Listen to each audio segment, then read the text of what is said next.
ನಮಸ್ತೆ ಸ್ನೇಹಿತರೆ, ಇವತ್ತು ನಾವು ಪ್ರಥಮ BA ಭಾರತ ಸಂವಿಧಾನ, ಮಾನವ ಹಕ್ಕುಗಳು ಮತ್ತು ಪರಿಸರ ಅಧ್ಯಯನದಲ್ಲಿ ನೀವು ಕೇಳಿರುವಂತಹ ರಿಕ್ವೆಸ್ಟೆಡ್ ಆಗಿ ಇರುವಂತಹ ವಿಡಿಯೋ ಪರಿಸರ ಅಧ್ಯಯನದ ಬಗ್ಗೆ ತಿಳಿಸಿ ಅಂತ ಕೇಳಿದ್ದಾರೆ. ಪರಿಸರ ಅಧ್ಯಯನವನ್ನು ನಾವು ವಿಭಾಗ ಸಿಯಲ್ಲಿ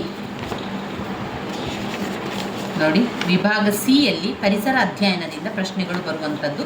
ಇದು ಸಂವಿಧಾನ, ಭಾರತ ಸಂವಿಧಾನ ಪ್ರಶ್ನೆ.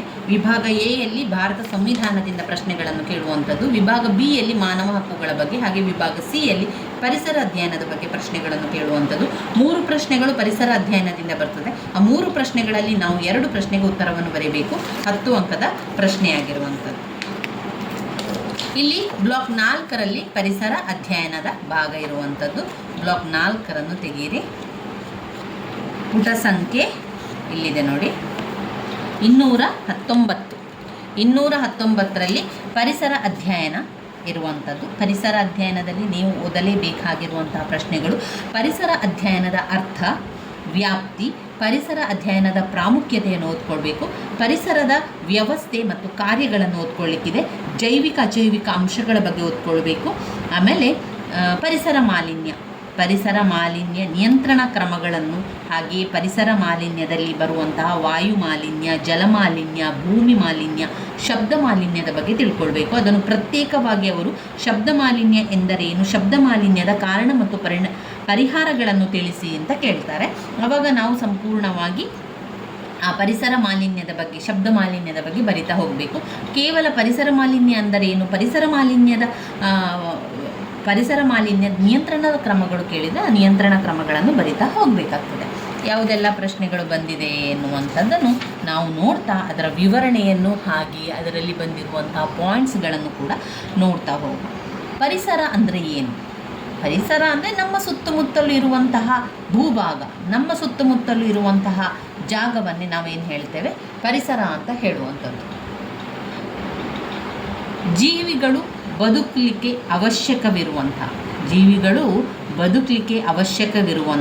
ಬದುಕಲು ಅವಶ್ಯಕವಿರುವಂತಹ ಗಾಳಿ, ನೀರು, ಆಹಾರ, ಬೆಳಕು ಇವುಗಳನ್ನಾಧರಿಸಿ ನಡೆಯುವಂತಹ ಕ್ರಿಯೆ, ಅವುಗಳನ್ನು ನಾವೇನು ಹೇಳ್ತೇವೆ ಪರಿಸರ ಅಂತ ಹೇಳುವಂಥದ್ದು. ಒಟ್ಟಿನಲ್ಲಿ ನಾವು ಹೇಳುವುದಾದರೆ ಪರಿಸರ ಅಂದರೆ ಸಾಮಾಜಿಕ, ಆರ್ಥಿಕ, ಜೈವಿಕ, ಭೌತಿಕ ಅಥವಾ ರಾಸಾಯನಿಕ ಅಂಶಗಳು ಮಾನವನ ಯಾವ ಬಗೆಯಲ್ಲಿ ಸಹಕರಿಸುತ್ತದೆ ಎಂಬುದನ್ನು ತಿಳಿಯುವುದಾಗಿದೆ.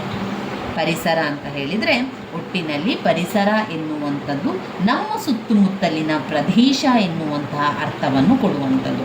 ಅದರಲ್ಲಿ ನಾವು ವಾಸ ಮಾಡಲಿಕ್ಕೆ, ನಾವು ಜೀವನ ಮಾಡಲಿಕ್ಕೆ ಬೇಕಾಗಿರುವಂತಹ ನೀರು, ಗಾಳಿ, ಬೆಳಕು, ಆಹಾರ ಇದೆಲ್ಲ ಕೂಡ ಇರುವಂತಹ ಒಂದು ಪ್ರದೇಶ, ಇದೆಲ್ಲ ಕೂಡ ಇರುವಂತಹ ಜಾಗವನ್ನೇ ನಾವೇನು ಹೇಳ್ತೇವೆ ಪರಿಸರ ಅಂತ ಹೇಳುವಂಥದ್ದು. ಪರಿಸರದ ವ್ಯಾಪ್ತಿ ಮತ್ತು ಪ್ರಾಮುಖ್ಯತೆಗಳನ್ನು ನೋಡುವುದಾದರೆ ಪರಿಸರ ಅಧ್ಯಯನದ ವ್ಯಾಪ್ತಿಯು ಬಹಳ ವಿಶಾಲವಾಗಿದೆ. ಅಂದರೆ ಅದರ ವ್ಯಾಪ್ತಿ ಎಲ್ಲಿಯ ತನಕ ಹಬ್ಬಿಕೊಂಡಿದೆ ಅಂತಂದರೆ ಯಾವ ವಿಚಾರಗಳೆಲ್ಲ ಅದರಲ್ಲಿ ಬರ್ತದೆ ಅದೆಲ್ಲ ಕೂಡ ಅದರ ವ್ಯಾಪ್ತಿಯಲ್ಲಿ ಇರುವಂಥದ್ದು. ಅವುಗಳ ಪರಿಮಿತಿಯನ್ನು ಕೂಡ ಹೊಂದಿರುವಂಥದ್ದು. ಅವುಗಳ ಪ್ರಾಮುಖ್ಯತೆ, ವ್ಯಾಪ್ತಿ ಮತ್ತು ಪ್ರಾಮುಖ್ಯತೆಯನ್ನು ನೋಡುವುದಾದರೆ ಎರಡೂ ಕೂಡ ನಾವು ಒಂದೇ ರೀತಿಯಲ್ಲಿ ಕಾಣ್ಬೋದು. ಅದರ ವ್ಯಾಪ್ತಿ ಮತ್ತು ಪ್ರಾಮುಖ್ಯತೆ. ನೈಸರ್ಗಿಕ ಸಂಪನ್ಮೂಲಗಳು, ಅವುಗಳ ಸಂರಕ್ಷಣೆ ಮತ್ತು ನಿರ್ವಹಣೆ. 2 ಜೀವ ಪರಿಸ್ಥಿತಿ ಮತ್ತು ಜೀವ ವೈವಿಧ್ಯತೆ. ಪರಿಸರ ಮಾಲಿನ್ಯ ಮತ್ತು ನಿರ್ವಹಣೆ. ಪರಿಸರದ ಮೇಲೆ ಅಭಿವೃದ್ಧಿ ಕಾರ್ಯಗಳಿಂದುಂಟಾಗುವ ಸಾಮಾಜಿಕ ಪರಿಣಾಮಗಳು. ಪರಿಸರದ ಮೇಲೆ ಅಭಿವೃದ್ಧಿ ಕಾರ್ಯಗಳಿಂದ ಉಂಟಾಗುವ ಸಾಮಾಜಿಕ ಪರಿಣಾಮಗಳು. ಜನಸಂಖ್ಯೆ ಮತ್ತು ಪರಿಸರ. ಈ ವಿಷಯಗಳೆಲ್ಲ ಕೂಡ ಪರಿಸರ ಅಧ್ಯಯನವನ್ನು ವಿಶ್ಲೇಷಿಸಲು ಪೂರಕವಾಗಿರುವಂಥದ್ದು. ಸಮಾಜದ ಎಲ್ಲ ಭಾಗದ ಮೇಲೆ ಅದು ಏನಾಗ್ತದೆ, ನೇರವಾಗಿ ಪರಿಣಾಮವನ್ನು ಬೀರ್ತದೆ. ಪರಿಸರ ಅಧ್ಯಯನವನ್ನು ತಾಂತ್ರಿಕವಾಗಿ ಅಂದರೆ ಪರಿಸರದ ವಿಜ್ಞಾನ, ಪರಿಸರದ ಯಂತ್ರಶಾಸ್ತ್ರ, ಪರಿಸರದ ತಂತ್ರಜ್ಞಾನ, ಪರಿಸರದ ನಿರ್ವಹಣಾ ದೃಷ್ಟಿಕೋನದಿಂದಲೂ ಕೂಡ ಅದನ್ನು ಸೃಷ್ಟೀಕರಿಸಬಹುದು. ಪರಿಸರ ವಿಜ್ಞಾನ, ಪರಿಸರ ಯಂತ್ರಶಾಸ್ತ್ರ, ಪರಿಸರ ತಂತ್ರಜ್ಞಾನ, ಪರಿಸರದ ನಿರ್ವಹಣಾ ದೃಷ್ಟಿಕೋನ ಕೂಡ ಅದರಲ್ಲಿ ಬರುವಂಥದ್ದು. ವ್ಯಾಪ್ತಿ ಮತ್ತು ಪ್ರಾಮುಖ್ಯತೆಯಲ್ಲಿ ನೋಡುವಾಗ ನೈಸರ್ಗಿಕ ಸಂಪನ್ಮೂಲಗಳು, ಅವುಗಳ ಸಂರಕ್ಷಣೆ ಮತ್ತು ನಿರ್ವಹಣೆ.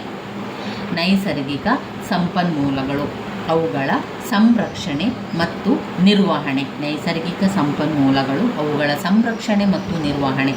2 ಜೀವ ಪರಿಸ್ಥಿತಿ ಮತ್ತು ಜೀವ ವೈವಿಧ್ಯತೆ.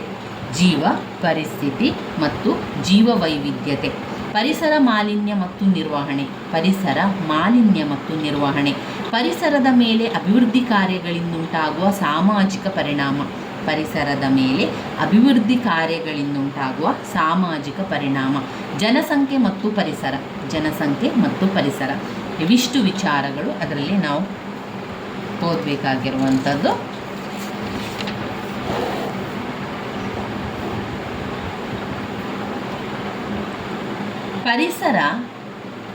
ಪರಿಸರದ ಮೇಲೆ ಮಾನವ ಎಷ್ಟರ ಮಟ್ಟಿಗೆ ಅವಲಂಬಿತನಾಗಿದ್ದಾನೆ ಅಂತ ಹೇಳಿದರೆ, ನಾವು ನೋಡಿ ಪರಿಸರದಲ್ಲಿ ಎಲ್ಲ ಕೂಡ ನಾವು ಇರುವಂಥದ್ದು ಈ ಪರಿಸರದ ಮುಖಾಂತರವೇ ನಾವು ಜೀವನವನ್ನು ಮಾಡ್ತಾ ಇರುವಂಥದ್ದು.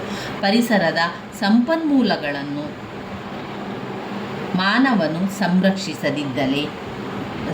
ಸಂರಕ್ಷಿಸದೇ ಇದ್ದರೆ ಆತನು ಬದುಕಲು ಕೂಡ ಅಸಾಧ್ಯವಾಗುವಂಥ ಪರಿಸ್ಥಿತಿ ಉಂಟಾಗ್ಬೋದು. ನಮಗೆ ಈಗ ನಮ್ಮ ಜೀವನಕ್ಕೆ ಅವಶ್ಯಕವಾಗಿರುವಂಥ ಪ್ರತಿಯೊಂದು ವಸ್ತು ಕೂಡ ನಾವು ಪರಿಸರದಿಂದ ಪಡಿತಾ ಇದ್ದೇವೆ. ಈ ಪರಿಸರದ ಸಂಪನ್ಮೂಲಗಳನ್ನು ನಾವು ರಕ್ಷಿಸ್ತಾ ಹೋಗಬೇಕು. ಪರಿಸರದ ಸಂಪನ್ಮೂಲಗಳನ್ನು ನಾವು ಯಾವಾಗ ರಕ್ಷಿಸುವುದಿಲ್ವೋ ಆವಾಗ ಏನಾಗ್ತದೆ, ಮುಂದೆ ಜೀವನ ಮಾಡಲಿಕ್ಕೆ ತುಂಬಾ ಕಷ್ಟದ ಪರಿಸ್ಥಿತಿ ಉಂಟಾಗ್ಬೋದು. ಸಾಂಪ್ರದಾಯಿಕವಾಗಿ ಅವುಗಳು ಪರಿಸರವನ್ನು ಪ್ರಕೃತಿ ಮಾತೆ ಅಥವಾ ನಿಸರ್ಗದ ತಾಯಿ ಅಂತ ಕರೆಯುವಂಥದ್ದು.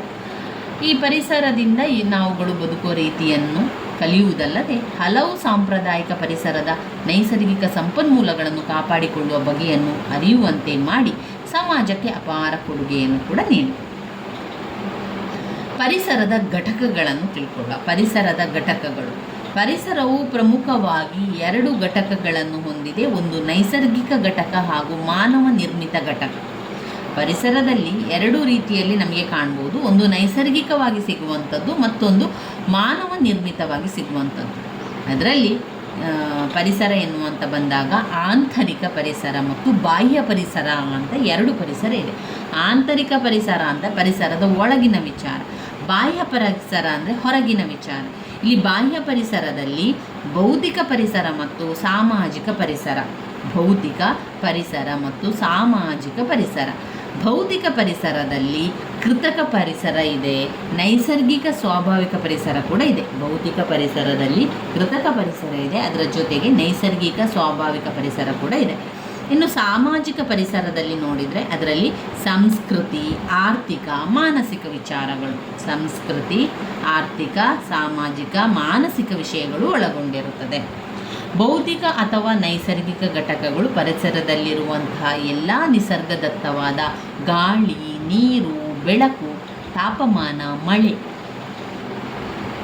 ರಾಸಾಯನಿಕ ವಸ್ತುಗಳು, ಜೈವಿಕ ಘಟಕಗಳಾದಂತಹ ಸಸ್ಯ, ಪ್ರಾಣಿ, ಸೂಕ್ಷ್ಮಾಣುಜೀವಿ ಇದೆಲ್ಲ ಕೂಡ ಇರುವಂಥದ್ದು. ಒಂದು ಪರಿಸರ ಅಂತ ಹೇಳಿದ ತಕ್ಷಣ ಅದರಲ್ಲಿ ನಾವು ಬೇರೆ ಬೇರೆ ವಿಚಾರಗಳನ್ನು ಕಾಣ್ಬೋದು. ಎಲ್ಲ ವಿಚಾರಗಳನ್ನು ಕೂಡ ನಾವೇನು ಮಾಡಬೇಕು, ಅವುಗಳ ಗುಣಮಟ್ಟವನ್ನು ಕಾಪಾಡಿಕೊಂಡು ಹೋಗಬೇಕು, ಕಾಪಾಡುವಂಥ ಪ್ರಯತ್ನಗಳನ್ನು ಮಾಡ್ತಾ ಹೋಗಬೇಕು.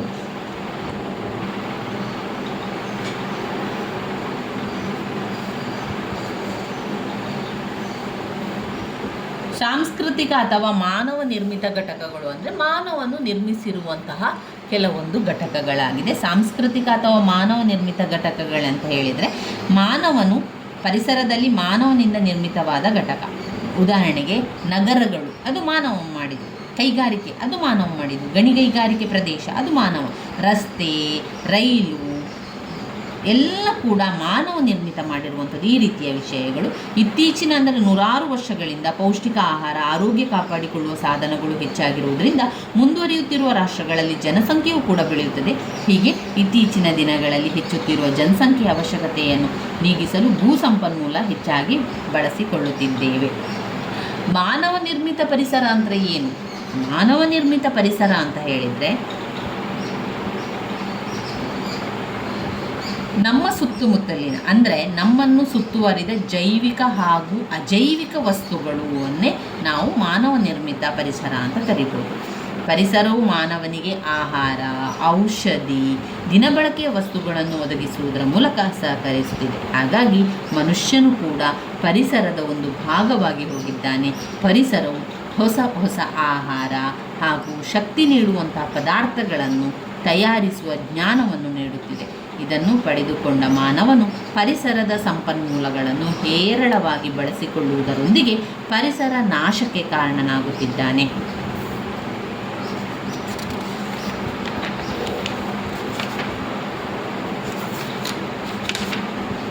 ಜೀವ ಪರಿಸರ ವ್ಯವಸ್ಥೆಯ ಬಗ್ಗೆ ತಿಳ್ಕೊಳ್ಬೇಕು. ಜೀವ ಪರಿಸರ ವ್ಯವಸ್ಥೆಯ ರಚನೆ 10 ಅಂಕಕ್ಕೆ ಕೇಳಿರುವಂತಹ ಪ್ರಶ್ನೆ.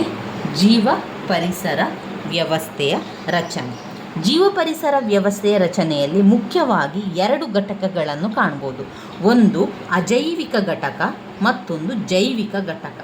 ಅಜೈವಿಕ ಘಟಕ ಮತ್ತೊಂದು ಜೈವಿಕ ಘಟಕ ಎನ್ನುವಂಥ 2 ಘಟಕಗಳನ್ನು ಕಾಣ್ಬೋದು. ಜೀವ ಪರಿಸರ ವ್ಯವಸ್ಥೆಯ ರಚನೆಯು ಜೀವಿಯ ವರ್ಗ, ಜೀವನದ ಇತಿಹಾಸ, ಸಂಖ್ಯೆ, ಅವುಗಳು ವಾಸಿಸುವ ಸ್ಥಳವನ್ನು ವಿವರಿಸುತ್ತದೆ. ಜೀವ ಪರಿಸರ ವ್ಯವಸ್ಥೆಯ ರಚನಾತ್ಮಕ ಘಟಕಗಳು ಅಜೈವಿಕ ಘಟಕಗಳು ಮತ್ತು ಜೈವಿಕ ಘಟಕಗಳು. ಜೀವ ಪರಿಸರ ವ್ಯವಸ್ಥೆ ಏನು ಮಾಡ್ತದೆ? ಅದು ನಮಗೆ ಜೀವಿಯ ಒಂದು ಜೀವನ ಯಾವ ರೀತಿ ಇದೆ, ಅವರು ಯಾವ ರೀತಿ ಪರಿಸರದಲ್ಲಿ ಅವರು ಬೆಳೀತಾ ಇದ್ದಾರೆ, ಅಥವಾ ಅವರ ಒಂದು ಜೀವನದ ಇತಿಹಾಸ ಏನು, ಅವರ ಒಂದು ಸಂಖ್ಯೆ ಯಾವ ರೀತಿ ವೃದ್ಧಿ ಆಗ್ತದೆ, ಅದನ್ನೆಲ್ಲ ತಿಳಿಸುವಂಥದ್ದು ಜೀವ ಪರಿಸರ ವ್ಯವಸ್ಥೆಯಲ್ಲಿ. ಜೀವ ಪರಿಸರ ವ್ಯವಸ್ಥೆಯ ಘಟಕಗಳಲ್ಲಿ ಜೈವಿಕ ಘಟಕ ಮತ್ತೊಂದು ಅಜೈವಿಕ ಘಟಕ. ಮೊದಲನೇದಾಗಿ ಅಜೈವಿಕ ಘಟಕ ಅಂತ ಬಂದಾಗ ಅದರಲ್ಲಿ ನಿರವಯವ ಘಟಕಗಳು. ನಿರವಯವ ಘಟಕಗಳು ಉದಾಹರಣೆಗೆ ಇಂಗಾಲ, ಸಾರಜನಕ, ಇಂಗಾಲದ ಡೈಆಕ್ಸೈಡ್, ನೀರು ಇತ್ಯಾದಿಗಳು ಬರ್ತದೆ. ಎರಡನೆಯದಾಗಿ ಸಾವಯವ ಘಟಕಗಳು. ಸಾವಯವ ಘಟಕಗಳಲ್ಲಿ ಪ್ರೋಟೀನ್, ಕಾರ್ಬೋಹೈಡ್ರೇಟ್, ಲಿಪಿಡ್ಸ್ಗಳು ಬರ್ತದೆ. ಇದು ಅಜೈವಿಕ ಘಟಕಗಳಲ್ಲಿ ಬರುವಂಥ ವಿಚಾರ. ಮತ್ತೊಮ್ಮೆ ತಿಳ್ಕೊಳ್ಳುವ. ಅಜೈವಿಕ ಘಟಕದಲ್ಲಿ ನಿರವಯವ ಘಟಕಗಳು ಮತ್ತು ಸಾವಯವ ಘಟಕಗಳು. ನಿರವಯವ ಘಟಕಗಳು ಮತ್ತು ಸಾವಯವ ಘಟಕಗಳು. ನಿರವಯವ ಘಟಕದಲ್ಲಿ ಬರುವಂಥದ್ದು ಇಂಗಾಲ, ಸಾರಜನಕ, ಇಂಗಾಲದ ಡೈಆಕ್ಸೈಡ್, ನೀರು ಇತ್ಯಾದಿ. ಸಾವಯವ ಘಟಕಗಳಲ್ಲಿ ಪ್ರೋಟೀನ್, ಕಾರ್ಬೋಹೈಡ್ರೇಟ್, ಲಿಪಿಡ್ಸ್ಗಳು ಬರುವಂಥದ್ದು. ಇದು ಅಜೈವಿಕ ಘಟಕಗಳಲ್ಲಾಯಿತು. ಇನ್ನು ಜೈವಿಕ ಘಟಕ ಅಂತ ಬಂದಾಗ ಉತ್ಪಾದಕರು, ಉಪಭೋಗಿಗಳು ಮತ್ತು ವಿಘಟಕರು. ಉತ್ಪಾದಕರು, ಉಪಭೋಗಿಗಳು ಮತ್ತು ವಿಘಟಕರು. ಉತ್ಪಾದಕರು ಅಂದರೆ ಯಾರು? ಸಸ್ಯಗಳು. ಸಸ್ಯಗಳು ಉತ್ಪಾದಕರ ಭಾಗದಲ್ಲಿ ಬರ್ತಾರೆ. ಉಪಭೋಗಿಗಳು ಅಂದರೆ ಪ್ರಾಣಿಗಳು. ಪ್ರಾಣಿಗಳು ಉಪಭೋಗಿಗಳ ವಿಭಾಗದಲ್ಲಿ ಬರುವಂಥದ್ದು. ಇನ್ನು ವಿಘಟಕರು ಅಂದರೆ ಶಿಲೀಂಧ್ರ, ಸೂಕ್ಷ್ಮಾಣುಜೀವಿಗಳು ಇತ್ಯಾದಿ. ವಿಘಟಕರು, ಶಿಲೀಂಧ್ರ, ಸೂಕ್ಷ್ಮಾಣುಜೀವಿ ಇತ್ಯಾದಿ ಜೈವಿಕ ಘಟಕಗಳಲ್ಲಿ ಬರುವಂಥ ವಿಚಾರಗಳಾಗಿದೆ. ಇನ್ನು ಜೈವಿಕ ಘಟಕ ಮತ್ತು ಅಜೈವಿಕ ಘಟಕಗಳನ್ನು ಈ ರೀತಿ 2 ಭಾಗಗಳನ್ನಾಗಿ ಮಾಡಿ ಓದ್ಕೊಳ್ಬೋದು. ಆವಾಗ ನಮಗೆ ಬೇಗ ನೆನಪಲ್ಲಿ ಉಳಿತದೆ. ಹಾಗೆ ಈ ಒಂದು ಚಾರ್ಟನ್ನು ನಾವು ನಮ್ಮ ಉತ್ತರ ಪತ್ರಿಕೆಯಲ್ಲಿ ಮಾಡಿಕೊಳ್ಳೋದ್ರಿಂದ ತುಂಬಾ ಒಳ್ಳೆಯದಾಗ್ತದೆ. ಅದು ಆ ರೀತಿಯಾಗಿ ಚಾರ್ಟನ್ನು ಮಾಡಿ ನಂತರ ವಿವರಣೆಯನ್ನು ಬರಿತಾ ಹೋದರೆ ನಿಮಗೆ ಒಳ್ಳೆಯ ಅಂಕಗಳು ಸಿಗಲಿಕ್ಕೆ ತುಂಬಾ ಸಹಕಾರಿಯಾಗ್ತದೆ. ಅಜೈವಿಕ ಘಟಕವು, ಜೈವಿಕ ಘಟಕವು. ಜೈವಿಕ ಘಟಕದಲ್ಲಿ ಬರೀರಿ ಮೊದಲ ಉತ್ಪಾದಕರು ಸೂರ್ಯನ ಬೆಳಕು. ಆಮೇಲೆ ಉಪಭೋಗಿಗಳು ಬರ್ತಾರೆ. ಉಪಭೋಗಿಗಳಲ್ಲಿ ಸಸ್ಯಾಹಾರಿ, ಮಾಂಸಾಹಾರಿ, ಉಭಯಹಾರಿಗಳು. ಉಪಭೋಗಿಗಳು ಸಸ್ಯಾಹಾರಿಗಳು ಉಷ್ಣತೆ, ಮಾಂಸಾಹಾರಿಗಳು ಮಳೆ, ಆಮೇಲೆ ಉಭಯಹಾರಿಗಳು ನೀರು, ತೇವಾಂಶ. ಈ ರೀತಿಯೆಲ್ಲ ನಮಗೆ ಒಂದು ನೀವು ಯೋಚನೆ ಮಾಡಿ. ಆದರೆ ಅಜೈವಿಕ ಘಟಕಗಳೆಲ್ಲ ಬೇರೆ, ಜೈವಿಕ ಘಟಕಗಳೆಲ್ಲ ಬೇರೆ. ನಾವು ಈ ರೀತಿಯಾಗಿ ನೋಡ್ತಾ ಬರೆಯೋದ್ರಿಂದ ನೆನಪಲ್ಲಿ ಉಳಿಲಿಕ್ಕೆ ಸಾಧ್ಯ ಆಗ್ತದೆ. ಅಜೈವಿಕ ಘಟಕಗಳು ಅಂತ ನೋಡಿದರೆ ಮೊದಲಿಗೆ ನಾವು ಸೂರ್ಯನ ಬೆಳಕು. ಇಲ್ಲಿ ಸೂರ್ಯನ ಬೆಳಕು ಯಾವ ರೀತಿ ಮೊದಲು ನಾವು ಉಪಯೋಗ ಮಾಡ್ತೇವೆ ಅದೇ ರೀತಿ ಇಲ್ಲಿ ಜೈವಿಕ ಘಟಕದಲ್ಲಿ ಮೊದಲು ಉತ್ಪಾದಕರಾಗಿರ್ತಾರೆ. ಅಜೈವಿಕ ಘಟಕದಲ್ಲಿ ಉಷ್ಣತೆ, ಸೂರ್ಯನ ಬೆಳಕಾದ ಮತ್ತು ಉಷ್ಣತೆ, ನಂತರ ಮಳೆ ಮತ್ತು ನೀರು ಮತ್ತು ತೇವಾಂಶ, ಮಣ್ಣು ಅಥವಾ ರಾಸಾಯನಿಕ ವಸ್ತು, ಫಾಸ್ಫೇಟ್ ಮತ್ತು ಅಮ್ಯೋನಿಯಾ. ಇದರಲ್ಲಿ ಮೊದಲು ಉತ್ಪಾದಕರಿರ್ತಾರೆ, ನಂತರ ಉಪಭೋಗಿಗಳಿರ್ತಾರೆ. ಅಲ್ಲಿ ಸಸ್ಯಾಹಾರಿಗಳು, ಮಾಂಸಾಹಾರಿಗಳು, ಉಭಯಹಾರಿಗಳು ಬರ್ತಾರೆ. ಅದಾದ ನಂತರ ವಿಘಟಕರಲ್ಲಿ ಸೂಕ್ಷ್ಮಾಣುಜೀವಿಗಳು. ಸೂಕ್ಷ್ಮಾಣುಜೀವಿ ಏನು ಮಾಡ್ತದೆ? ಎಲ್ಲವನ್ನು ಕೊಳಿಸಿ ಹಾಕುವಂಥದ್ದು ಮಾಡ್ತದೆ. ಅದು ಸೂಕ್ಷ್ಮಾಣುಜೀವಿಗಳು ಅಜೈವಿಕ ಘಟಕ ಮತ್ತು ಜೈವಿಕ ಘಟಕಗಳಾಗಿರುವಂಥದ್ದು.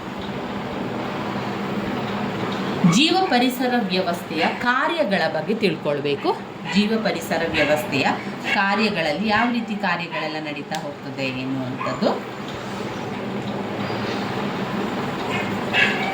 ಈ ಜೀವ ಪರಿಸರ ವ್ಯವಸ್ಥೆಯು ನೈಸರ್ಗಿಕ ಪರಿಸರದಲ್ಲಿ ಕ್ರಮವಾಗಿ ಕಾರ್ಯವನ್ನು ನಿರ್ವಹಿಸುತ್ತದೆ. ಸೂರ್ಯನಿಂದ ಶಕ್ತಿಯನ್ನು ಪಡೆದು ವಿವಿಧ ಜೈವಿಕ ಘಟಕಗಳ ಮೂಲಕ ಅದು ಹರಿಯುತ್ತದೆ. ಶಕ್ತಿಯೊಂದಿಗೆ ಅನೇಕ ಪೌಷ್ಟಿಕಾಂಶ ಮತ್ತು ನೀರು ಸಹ ಜೀವಿಗಳಿಗೆ ತುಂಬನೇ ಅವಶ್ಯಕವಿದ್ದು, ಜೀವ ಪರಿಸರ ವ್ಯವಸ್ಥೆಯಲ್ಲಿ ಜೈವಿಕ ಘಟಕಗಳು ಪರಸ್ಪರ ವಿನಿಮಯವನ್ನು ಮಾಡಿಕೊಳ್ಳುತ್ತದೆ. ಜೀವ ಪರಿಸರ ವ್ಯವಸ್ಥೆಯು ಮಾನವನಿಗೆ ಅನುಕೂಲವಾಗುವಂತಹ ಅನೇಕ ಕಾರ್ಯವನ್ನು ನಿರ್ವಹಿಸುತ್ತದೆ. ಉದಾಹರಣೆಗೆ ನೀರಿನ ಚಕ್ರ, ಇಂಗಾಲದ ಚಕ್ರ, ಆಮ್ಲಜನಕದ ಚಕ್ರ, ಸಾರಜನಕ ಚಕ್ರ ಮತ್ತು ಶಕ್ತಿಯ ಚಕ್ರ. ಈ ಎಲ್ಲ ಕ್ರಿಯೆಗಳು ಒಂದಲ್ಲ ಒಂದು ರೀತಿಯಲ್ಲಿ ಸಸ್ಯಗಳು ಹಾಗೂ ಪ್ರಾಣಿಗಳ ಬೆಳವಣಿಗೆ ಮತ್ತು ಮರುಜನನಕ್ಕೆ ಕಾರಣವಾಗಿದ್ದು, ಸೂರ್ಯನ ಬೆಳಕಿನಿಂದ ಬರುವ ಶಕ್ತಿಯ ಮೇಲೆ ಆಧಾರವಾಗಿದೆ. ದ್ಯುತಿಸಂಶ್ಲೇಷಣಾ ಕ್ರಿಯೆಯಲ್ಲಿ ಸಸ್ಯಗಳು ಇಂಗಾಲದ ಡೈಆಕ್ಸೈಡನ್ನು ಹೀರಿಕೊಂಡು ಆಮ್ಲಜನಕವನ್ನು ಬಿಡುಗಡೆ ಮಾಡ್ತದೆ. ಎಲ್ಲ ಪ್ರಾಣಿಗಳು ಉಸಿರಾಟಕ್ಕೋಸ್ಕರ ಅದೇ ಆಮ್ಲಜನಕವನ್ನು ಉಪಯೋಗಿಸಿಕೊಳ್ಳುತ್ತದೆ. ನೀರಿನ ಚಕ್ರವು ಮಳೆಯನ್ನಾಧಾರಿತವಾಗಿದ್ದು, ಸಸ್ಯ ಮತ್ತು ಪ್ರಾಣಿಗಳಿಗೂ ಜೀವಿಸಲು ಅವಶ್ಯಕವಾಗಿರುತ್ತದೆ.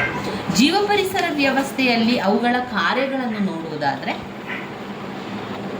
ಶಕ್ತಿ ಚಕ್ರವು ಪೌಷ್ಟಿಕಾಂಶಗಳನ್ನು ಮಣ್ಣಿನಲ್ಲಿ ಶೇಖರಿಸಿರುವುದರಿಂದ ಸಸ್ಯಗಳು ಬೆಳೆಯಲು ಅನುಕೂಲ ವಾತಾವರಣ ಕಲ್ಪಿಸುವುದರ ಜೊತೆಯಲ್ಲಿ ಜೀವ ಪರಿಸರ ವ್ಯವಸ್ಥೆಯಲ್ಲಿ ಒಂದನ್ನೊಂದು ಸಂಪರ್ಕ ಹೊಂದಿರುತ್ತದೆ.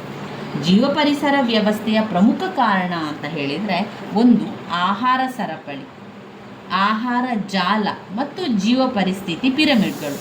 ಆಹಾರ ಸರಪಳಿ, ಆಹಾರ ಜಾಲ, ಜೀವ ಪರಿಸ್ಥಿತಿ ಪಿರಮಿಡ್ಗಳು. ಶಕ್ತಿಯ ಹರಿಯುವಿಕೆ, ಜೀವ ಭೌಗೋಳಿಕ ರಾಸಾಯನಿಕ ಚಕ್ರಗಳು. ಜೀವ ಭೌಗೋಳಿಕ ರಾಸಾಯನಿಕ ಚಕ್ರಗಳು. ಪ್ರಾಥಮಿಕ ಮತ್ತು ದ್ವಿತೀಯ ಉತ್ಪಾದನೆ, ಪ್ರಾಥಮಿಕ ಮತ್ತು ದ್ವಿತೀಯ ಉತ್ಪಾದನೆ, ಪ್ರಾಥಮಿಕ ಮತ್ತು ದ್ವಿತೀಯ ಉತ್ಪಾದನೆ, ಪ್ರಾಥಮಿಕ ಮತ್ತು ದ್ವಿತೀಯ ಉತ್ಪಾದನೆ.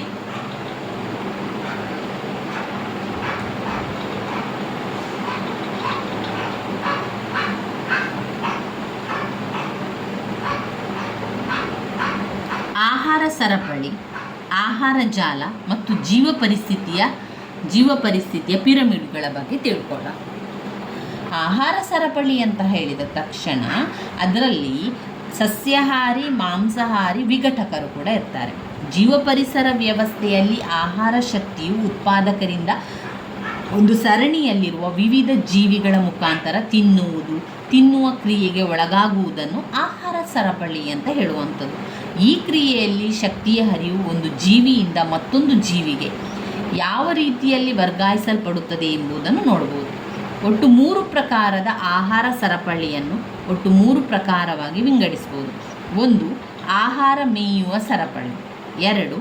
ಪರಾವಲಂಬಿಯ ಆಹಾರ ಸರಪಳಿ. 3. ಕೊಳೆಯಿಸುವ ಆಹಾರ ಸರಪಳಿ. ಆಹಾರ ಮೇಯುವ ಸರಪಳಿ ಅಂದರೆ ಇದರಲ್ಲಿ ಆಹಾರ ಹರಿವು ಉತ್ಪಾದಕರಿಂದ ಸಸ್ಯಗಳು ಪ್ರಾರಂಭವಾಗಿ ಸಸ್ಯಾಹಾರಿಗಳ ಮೂಲಕ ಮಾಂಸಾಹಾರಿಗಳನ್ನು ತಲುಪುತ್ತದೆ. ಇನ್ನು ಪರಾವಲಂಬಿಯ ಆಹಾರ ಸರಪಳಿ ಎನ್ನುವಂಥದ್ದು, ಈ ಸರಪಳಿಯಲ್ಲಿ ಆಹಾರದ ಹರಿವು ದೊಡ್ಡ ಜೀವಿಗಳಿಂದ ಸಣ್ಣ ಜೀವಿಗಳಿಗೆ ಚಲಿಸುತ್ತದೆ.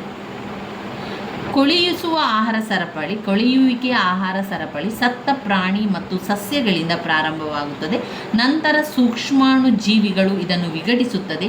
ಜೀವ ಪರಿಸರ ವ್ಯವಸ್ಥೆಯಲ್ಲಿ ನಾಶವಾದ ಶಕ್ತಿಯು ವಿಘಟಕ ಜೀವಿಯ ಮುಖಾಂತರ ಮರು ಪಡೆಯಬಹುದು. ಇವಿಷ್ಟು ಆಹಾರ ಸರಪಳಿ, ಆಹಾರ ಜಾಲ, ಜೀವ ಪರಿಸ್ಥಿತಿಯ ಪಿರಮಿಡ್ಗಳಲ್ಲಿ ಬರುವಂಥದ್ದು. ಇನ್ನು ಇಲ್ಲಿ ನಾವು ನೋಡುವುದಾದರೆ ಆಹಾರ ಸರಪಳಿ ಪ್ರಾಕೃತಿಕ ಅಥವಾ ನೈಸರ್ಗಿಕ ಸನ್ನಿವೇಶಗಳಲ್ಲಿ ಸ್ವತಂತ್ರ ಅಸ್ತಿತ್ವವನ್ನು ಅದು ಹೊಂದಿರುವುದಿಲ್ಲ. ಅದು ಇತರ ಆಹಾರ ಸರಪಳಿಯೊಂದಿಗೆ ನಿಕಟ ಸಂಪರ್ಕವನ್ನು ಹೊಂದಿರುತ್ತದೆ. ಅನೇಕ ಆಹಾರ ಸರಪಳಿಗಳು ಸೇರಿ ಒಂದು ಸಂಕೀರ್ಣ ಜಾಲವಾಗಿರುವುದನ್ನು ಆಹಾರ ಜಾಲ ಅಂತ ಹೇಳ್ತೇವೆ. ಆಹಾರ ಜಾಲವು ಏಕಮುಖಿ ಸರಪಳಿಯಾಗಿರದೆ ವಿವಿಧ ಪೋಷಣಾ ಸ್ತರಗಳೊಂದಿಗೆ ಸಂಬಂಧವನ್ನು ಹೊಂದಿರುತ್ತದೆ. ಹಾಗಾಗಿ ಆಹಾರ ಜಾಲವೆಂದರೆ ವಿವಿಧ ಆಹಾರ ಸರಪಳಿಗಳು ಒಂದಕ್ಕೊಂದು ಬೇರೆ ಬೇರೆ ಪೋಷಣಾ ಸ್ತರದಲ್ಲಿ ಸಂಪರ್ಕ ಹೊಂದಿದ್ದು ಜೈವಿಕ ಘಟಕಗಳಲ್ಲಿ ಒಂದರ ಮೇಲೊಂದು ಆಹಾರಕ್ಕಾಗಿ ಅವಲಂಬಿಸಿರುತ್ತದೆ. ಹಾಗಾಗಿ ಜೀವ ಪರಿಸರ ವ್ಯವಸ್ಥೆಯಲ್ಲಿನ ಆಹಾರ ಜಾಲವು ಯಾವುದೇ ನಿರುಪಯುಕ್ತ ಜೀವಿಗಳನ್ನು ಹೊಂದಿರದೆ ಒಂದಲ್ಲ ಒಂದು ರೀತಿಯಲ್ಲಿ ಪಾಲ್ಗೊಳ್ಳುತ್ತವೆ. ಜೀವ ಪರಿಸ್ಥಿತಿಯ ಪಿರಮಿಡ್ಗಳನ್ನು ನೋಡಿದರೆ, ಜೀವ ಪರಿಸ್ಥಿತಿಯ ಪಿರಮಿಡ್ಗಳು ಜೀವ ಪರಿಸರ ವ್ಯವಸ್ಥೆಯಲ್ಲಿನ ಪೋಷಣಾ ಸ್ತರಗಳನ್ನು ಪ್ರತಿಪಾದಿಸುತ್ತದೆ. ಇದರಲ್ಲಿ ಸಸ್ಯಗಳು ಪ್ರಥಮ ಸ್ಥಾನದಲ್ಲಿದ್ದು, ಸಸ್ಯಾಹಾರಿಗಳು ಮಾಂಸಾಹಾರಿಗಳ ಕೆಳಗಿನ ಸ್ಥಾನವನ್ನು ಪಡೆದುಕೊಂಡಿದೆ. ಉನ್ನತ ದರ್ಜೆಯ ಮಾಂಸಾಹಾರಿಗಳು ಪಿರಮಿಡ್ನ ತುದಿಯ ಸ್ಥಳವನ್ನು ಆಕ್ರಮಿಸಿಕೊಂಡಿದೆ. ಇಲ್ಲಿ ನೀವು ನೋಡ್ಬೋದು ಆಹಾರದ ಪಿರಮಿಡ್ಗಳು.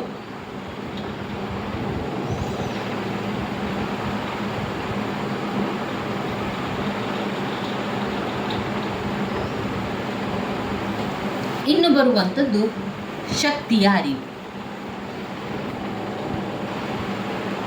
ಆಹಾರ ಸರಪಳಿ ಅಥವಾ ಆಹಾರ ಜಾಲದಲ್ಲಿನ ಪ್ರತಿ ಪೋಷಣಾ ಸ್ತರಗಳಲ್ಲಿ ಶಕ್ತಿಯ ಹರಿವು ಹೇಗೆ ನಡೆಯುತ್ತದೆ ಎಂಬುದನ್ನು ತಿಳಿಸುತ್ತದೆ. ಶಕ್ತಿಯ ಹರಿವಿನ ಪ್ರತಿ ಹಂತದಲ್ಲೂ ಸ್ವಲ್ಪ ಪ್ರಮಾಣದ ಶಕ್ತಿಯ ಸೋರುವಿಕೆ ಉಂಟಾಗ್ತದೆ. ಸಸ್ಯಗಳು ಉಸಿರಾಟಕ್ಕೆ, ಬೆಳವಣಿಗೆಗೆ ಮತ್ತು ಸಂತಾನೋತ್ಪತ್ತಿಗೆ ಸ್ವಲ್ಪ ಮಟ್ಟಿನ ಶಕ್ತಿಯನ್ನು ಉಪಯೋಗಿಸಿಕೊಂಡು ಉಳಿದ ಶಕ್ತಿಯನ್ನು ಪ್ರಾಣಿಗಳಿಗೆ ವರ್ಗಾಯಿಸಲ್ಪಡುತ್ತದೆ. ಜೀವಭೌಗೋಳಿಕ ರಾಸಾಯನಿಕ ಚಿತ್ರಗಳು. ಜೀವಭೌಗೋಳಿಕ ರಾಸಾಯನಿಕ ಚಕ್ರಗಳು, ಚಿತ್ರಗಳಲ್ಲ ಚಕ್ರಗಳದು. ಜೀವಭೌಗೋಳಿಕ ರಾಸಾಯನಿಕ ಚಕ್ರ ವೃತ್ತಾಕಾರವಾಗಿದ್ದು ರಾಸಾಯನಿಕ ಮೂಲಧಾತು ಅಥವಾ ಅಣುಗಳು ಜೈವಿಕ ಅಜೈವಿಕ ಘಟಕಗಳ ನಡುವೆ ಚಲಿಸುತ್ತದೆ. ಏನೆಲ್ಲ ಇದೆ ಅದು ಚಕ್ರದಲ್ಲಿ? ಸಾರಜನಕ ಚಕ್ರ, ಆಮ್ಲಜನಕ ಚಕ್ರ, ಇಂಗಾಲದ ಚಕ್ರ, ಫಾಸ್ಫರಸ್ ಚಕ್ರ, ಸಲ್ಫರ್ ಚಕ್ರ, ನೀರಿನ ಚಕ್ರ ಮತ್ತು ಹೈಡ್ರೋಜನ್ ಚಕ್ರ.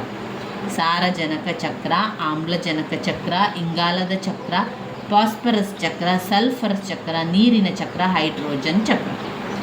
ಪ್ರಾಥಮಿಕ ಮತ್ತು ದ್ವಿತೀಯ ಉತ್ಪಾದನೆ ಅಂತ ಹೇಳಿದರೆ, ಈ ಪ್ರಾಥಮಿಕ ಅಥವಾ ದ್ವಿತೀಯ ಉತ್ಪಾದನೆ ಅಂದರೆ ನಿರ್ದಿಷ್ಟ ಸಮಯದಲ್ಲಿ ಜೀವಿಯು ವೈಯಕ್ತಿಕವಾಗಿ, ಸಂಘಟನೆಯಾಗಿ, ಸಮುದಾಯವಾಗಿ ಅಥವಾ ಜೀವ ಪರಿಸರ ವ್ಯವಸ್ಥೆಯಲ್ಲಿ ಉತ್ಪಾದಿಸುವ ಸಾವಯವ ಪದಾರ್ಥವನ್ನು ಉತ್ಪನ್ನಕಾರಕ ಎನ್ನಬಹುದು.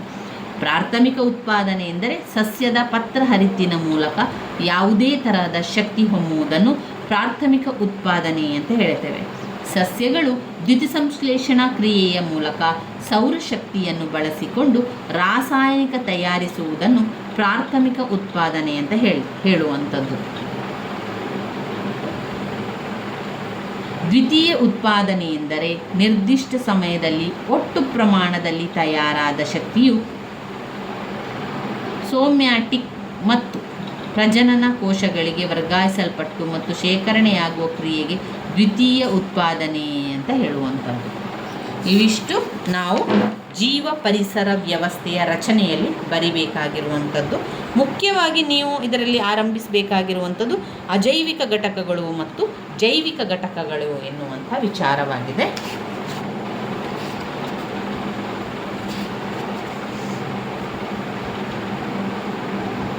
ಜೀವ ಪರಿಸರ ವ್ಯವಸ್ಥೆಯಲ್ಲಿ ಜೈವಿಕ ಘಟಕಗಳ, ಇಲ್ಲಿ ಏನು ಪ್ರಶ್ನೆ ಬರುವಂಥದ್ದು? ಜೀವ ಪರಿಸರ ವ್ಯವಸ್ಥೆಯ ರಚನೆ ಅಂತ ಕೇಳ್ತಾರೆ. ಜೀವ ಪರಿಸರ ವ್ಯವಸ್ಥೆಯ ರಚನೆ ಅಂತ ಕೇಳುವಂಥದ್ದು. ಇಲ್ಲಿ ಬರುವಂತಹ ಪ್ರಶ್ನೆ ಜೈವಿಕ ಘಟಕ, ಅಜೈವಿಕ ಘಟಕ ಮತ್ತು ಜೈವಿಕ ಘಟಕ ಅಂತ ನಾವು ನೋಡಿದ್ದೇವಲ್ಲ. ಜೀವ ಪರಿಸರ ವ್ಯವಸ್ಥೆಯ ರಚನೆಯಲ್ಲಿ ಅಜೈವಿಕ ಘಟಕ ಮತ್ತು ಜೈವಿಕ ಘಟಕ ಅಂತ ನೋಡಿದ್ದೇವಲ್ಲ. ಇಲ್ಲಿ ನಾವು ನೋಡುವಂಥದ್ದು ಜೈವಿಕ ಘಟಕಗಳ ಬಗ್ಗೆ ಬರೆಯುವಂಥದ್ದು. ಜೈವಿಕ ಘಟಕದ ಬಗ್ಗೆ ಅವುಗಳ ಒಂದು ಹೇಗೆ ಅದರ ವಿಧಗಳನ್ನೆಲ್ಲ ನಾವು ಅಲ್ಲಿ ಓದ್ಕೊಳ್ಳಿಕ್ಕಿರುವಂಥದ್ದು. ಜೈವಿಕ ಘಟಕ, ಅಜೈವಿಕ ಘಟಕದಲ್ಲಿ ನಾವು ಈಗಾಗಲೇ ಓದ್ಕೊಂಡಿದ್ದೇವೆ. ಅಜೈವಿಕ ಘಟಕ ಅಂತ ಬಂದಾಗ ಅದರಲ್ಲಿ ಗಾಳಿ, ನೀರು, ಮಣ್ಣು, ತಾಪಮಾನ, ಬೆಳಕು, ತೇವಾಂಶ ಇದೆಲ್ಲ ಅಜೈವಿಕ ಘಟಕಗಳಲ್ಲಿ ಬರ್ತದೆ. ಇನ್ನು ನಿರವಯವ ಪದಾರ್ಥಗಳು ಅಂತ ಬಂದಾಗ ನೀರು, ಇಂಗಾಲ, ಸಾರಜನಕ, ಸಲ್ಫರ್ ಅವುಗಳು ಅಜೈವಿಕ ಘಟಕಗಳಲ್ಲಿ ಬರುವಂಥದ್ದು. ಇನ್ನು ಸಾವಯವ ಅಂಶಗಳಾದ ಪ್ರೋಟೀನ್, ಕಾರ್ಬೋಹೈಡ್ರೇಟ್ ಜೈವಿಕ ವ್ಯವಸ್ಥೆಯಲ್ಲಿ ಕಂಡುಬರುವ ವಸ್ತು, ಅದು ಜೈವಿಕ ಘಟಕದಲ್ಲಿ ಬರುವಂಥದ್ದು. ಅಜೈವಿಕ ಘಟಕ ಅಂತ ಬಂದಾಗ ಅವಿಷ್ಟು. ಇನ್ನು ಜೈವಿಕ ಘಟಕ ಅಂತ ಬಂದಾಗ ಅದರಲ್ಲಿ ಪ್ರೋಟೀನ್, ಕಾರ್ಬೋಹೈಡ್ರೇಟ್ ಬರುವಂಥದ್ದು ಜೈವಿಕ ವಿಚಾರಗಳಲ್ಲಿ. ಜೈವಿಕ ಘಟಕಗಳಲ್ಲಿ ಜೈವಿಕ ಘಟಕಗಳು. ಜೀವ ಪರಿಸರ ವ್ಯವಸ್ಥೆಯಲ್ಲಿ ಎರಡು ವಿಧವಾದ ಜೈವಿಕ ಘಟಕಗಳನ್ನು ಕಾಣ್ಬೋದು. ಒಂದು ಸ್ವಯಂಪೋಷಿತ ಉತ್ಪಾದಕ ಘಟಕ, ಎರಡು ಪರಪೋಷಿತ ಘಟಕ. ಯಾವುದೆಲ್ಲ? ಸ್ವಯಂಪೋಷಿತ ಉತ್ಪಾದಕ ಘಟಕ ಮತ್ತು ಪರಪೋಷಿತ ಘಟಕ. ಸ್ವಯಂಪೋಷಿತ ಉತ್ಪಾದಕ ಘಟಕ ಅಂದರೆ ಏನು? ಅಟೋಟ್ರಾಫಿಕ್ ಅಂದರೆ ಸ್ವಯಂಪೋಷಿತ ಉತ್ಪಾದಕ ಘಟಕ. ಅದು ಜೀವ ಪರಿಸರ ವ್ಯವಸ್ಥೆಯಲ್ಲಿ ತಮ್ಮ ಆಹಾರವನ್ನು ತಾವೇ ಉತ್ಪಾದನೆ ಮಾಡ್ತಾರೆ. ತಮ್ಮ ಆಹಾರವನ್ನು ತಾವೇ ಉತ್ಪಾದಿಸುವ ಜೀವಿಗಳನ್ನು ನಾವೇನು ಹೇಳ್ತೇವೆ? ಉತ್ಪಾದಕ ಜೀವಿ ಅಂತ ಹೇಳ್ತೇವೆ. ಈ ಉತ್ಪಾದಕ ಜೀವಿಗಳು ದ್ಯುತಿಸಂಶ್ಲೇಷಣಾ ಕ್ರಿಯೆಯ ಸಹಾಯದಿಂದ ಸೂರ್ಯನ ಬೆಳಕನ್ನು ಉಪಯೋಗಿಸಿಕೊಂಡು ಮತ್ತು ಸಾಮಾನ್ಯ ನಿರವಯವ ವಸ್ತುಗಳನ್ನು ಉಪಯೋಗಿಸಿಕೊಂಡು ಅದು ಆಹಾರ ಪದಾರ್ಥಗಳನ್ನು ಮಾಡ್ತದೆ. ಪರಪೋಷಿತ ಘಟಕ ಅಂದರೆ ಏನು? ಪರಪೋಷಿತ ಘಟಕ ಎನ್ನುವಂಥದ್ದು ತಮ್ಮ ಆಹಾರದ ಅವಶ್ಯಕತೆಗಳಿಗೋಸ್ಕರ ಬೇರೆಯವರನ್ನು ಅವಲಂಬಿಸುವಂಥದ್ದು. ಸತ್ತ ದೇಹಗಳನ್ನಾಧರಿಸಿ ಬದುಕಬಲ್ಲ ಜೀವಿಗಳಾಗಿರ್ತದೆ. ಸ್ವಯಂ ಮತ್ತು ಪರಪೋಷಿತ ಘಟಕಗಳ ನಡುವಿನ ಸಂಬಂಧ ಯಾವುದೇ ಜೀವ ಪರಿಸರ ವ್ಯವಸ್ಥೆ ಅಂದರೆ ಭೂಮಿಯ ಮೇಲೆ, ನೀರಿನಲ್ಲಿ ಅಥವಾ ಸಮುದ್ರದಲ್ಲಿ ಎಲ್ಲೆಡೆಯಲ್ಲೂ ಕೂಡ ಏಕರೂಪಿಯ ಗುಣಗಳನ್ನು ಹೊಂದಿರ್ತದೆ. ರಚನಾತ್ಮಕ ದೃಷ್ಟಿಕೋನವನ್ನಾಧರಿಸಿ ಜೈವಿಕ ಘಟಕಗಳನ್ನು 3 ಗುಂಪುಗಳನ್ನಾಗಿ ವಿಂಗಡಿಸಲಾಗಿದೆ. ಒಂದು ಉತ್ಪಾದಕರು, 2 ಉಪಭೋಗಿಗಳು, ಆಮೇಲೆ ವಿಘಟಕರು ಎನ್ನುವಂತಹ 3 ಗುಂಪುಗಳು. ವಿಘಟಕರು. ಮೊದಲನೇದಾಗಿ ಉತ್ಪಾದಕರು. ಯಾರು ಈ ಉತ್ಪಾದಕರು? ಉತ್ಪಾದಕರು ಅಂದರೆ ಸಸ್ಯಗಳು ಮತ್ತು ಮರಗಳು ಉತ್ಪಾದಕರಾಗಿದ್ದಾರೆ. ಸಸ್ಯಗಳು ಮತ್ತು ಮರಗಳು ಉತ್ಪಾದಕರು. ಪತ್ರಹರಿತನ್ನು ಉಪಯೋಗಿಸಿಕೊಂಡು ದ್ಯುತಿಸಂಶ್ಲೇಷಣಾ ಕ್ರಿಯೆಯ ಮೂಲಕ ಆಹಾರ ಪಡೆಯುವ ಜೀವಿಗಳನ್ನು ಉತ್ಪಾದಕರೆಂದು ನಾವು ಕರೆಯುತ್ತೇವೆ. ಭೌಗೋಳಿಕ ಜೀವ ಪರಿಸರ ವ್ಯವಸ್ಥೆಯಲ್ಲಿ ಸಸ್ಯಗಳು ಉತ್ಪಾದಕವಾಗಿರುತ್ತದೆ. ಜಲಜೀವ ಪರಿಸರ ವ್ಯವಸ್ಥೆಯಲ್ಲಿ ಪಾಚಿಗಳು ಉತ್ಪಾದಕ ಕ್ರಿಯೆ ನಿರ್ವಹಿಸುತ್ತದೆ. ಉತ್ಪಾದಕರು ದ್ಯುತಿಸಂಶ್ಲೇಷಣಾ ಕ್ರಿಯೆಗೆ ಸೌರಶಕ್ತಿ, ಸೂರ್ಯನ ಬೆಳಕನ್ನು ಬಳಸಿಕೊಳ್ತಾರೆ. ಜೈವಿಕ ಘಟಕದಲ್ಲಿ ಇವುಗಳು ಪ್ರಥಮ ಘಟಕವಾಗಿರ್ತದೆ. ಉದಾಹರಣೆಗೆ ಸಸ್ಯಗಳು ಮತ್ತು ಮರಗಳು. ಇನ್ನು 2 ಉಪಭೋಗಿಗಳು. ಉಪಭೋಗಿಗಳು ಅಂದರೆ ಯಾರು? ಜೈವಿಕ ಘಟಕದಲ್ಲಿ ಉಪಭೋಗಿಗಳು ಅಂದರೆ ಸಸ್ಯಾಹಾರಿಗಳು, ಮಾಂಸಾಹಾರಿಗಳು, ಉಭಯಹಾರಿಗಳಾಗಿರ್ತದೆ. ಪ್ರಾಥಮಿಕ ಉಪಭೋಗಿಗಳು ಸಸ್ಯಗಳನ್ನು ಆಹಾರವಾಗಿ ಉಪಯೋಗಿಸಿಕೊಳ್ತಾರೆ. ನಂತರ ಪೋಷಿತ ಜೀವಿಗಳು, ಪರಪೋಷಿತ ಜೀವಿಗಳು ಉಪಭೋಗಿಗಳಾಗಿ ವರ್ತಿಸುವುದರ ಜೊತೆಗೆ ಅವುಗಳು ಹಲವು ವಿಭಾಗಗಳಾಗಿ ವಿಂಗಡಿಸಬಹುದು. ಸಸ್ಯಾಹಾರಿಗಳು, ಮಾಂಸಾಹಾರಿಗಳು, ಉಭಯಹಾರಿಗಳು ಮತ್ತು ವಿಘಟಕರು ಎನ್ನುವಂತಹ ಭಾಗ. ಸಸ್ಯಾಹಾರಿಗಳು ಅಂದರೆ ಯಾರು? ಇವು ಒಂದು ರೀತಿಯ ಉಪಭೋಗಿಗಳು. ಸಸ್ಯವನ್ನೇ ತಿಂದು ಬದುಕುವ ಸಾಮರ್ಥ್ಯ, ಸಸ್ಯವನ್ನೇ ಆಹಾರವನ್ನಾಗಿ ಉಪಯೋಗಿಸುವವರು. ಇವುಗಳನ್ನು ಪ್ರಾಥಮಿಕ ಉಪಭೋಗಿಗಳು ಅಂತ ಕರೀತೇವೆ. ಯಾರು ಈ ಪ್ರಾಥಮಿಕ ಉಪಭೋಗಿಗಳು ಅಂದರೆ ಜಿಂಕೆ, ಮೊಲ, ಹಸು ಇದೆಲ್ಲ ಕೂಡ ಸಸ್ಯಾಹಾರಿಗಳಲ್ಲಿ ಬರುವಂಥದ್ದು. ಇನ್ನು ಮಾಂಸಾಹಾರಿಗಳು ಅಂತ ಬಂದಾಗ ಒಂದು ರೀತಿಯ ಉಪಭೋಗಿಗಳಾಗಿದ್ದು ಆಹಾರಕ್ಕಾಗಿ ಸಸ್ಯಾಹಾರಿಗಳನ್ನು ಅವಲಂಬಿಸಿಕೊಳ್ಳುತ್ತದೆ. ಇಂತಹ ಜೀವಿಗಳನ್ನು ದ್ವಿತೀಯ ಹಂತದ ಉಪಭೋಗಿಗಳು ಅಂತ ಕರೀತಾರೆ.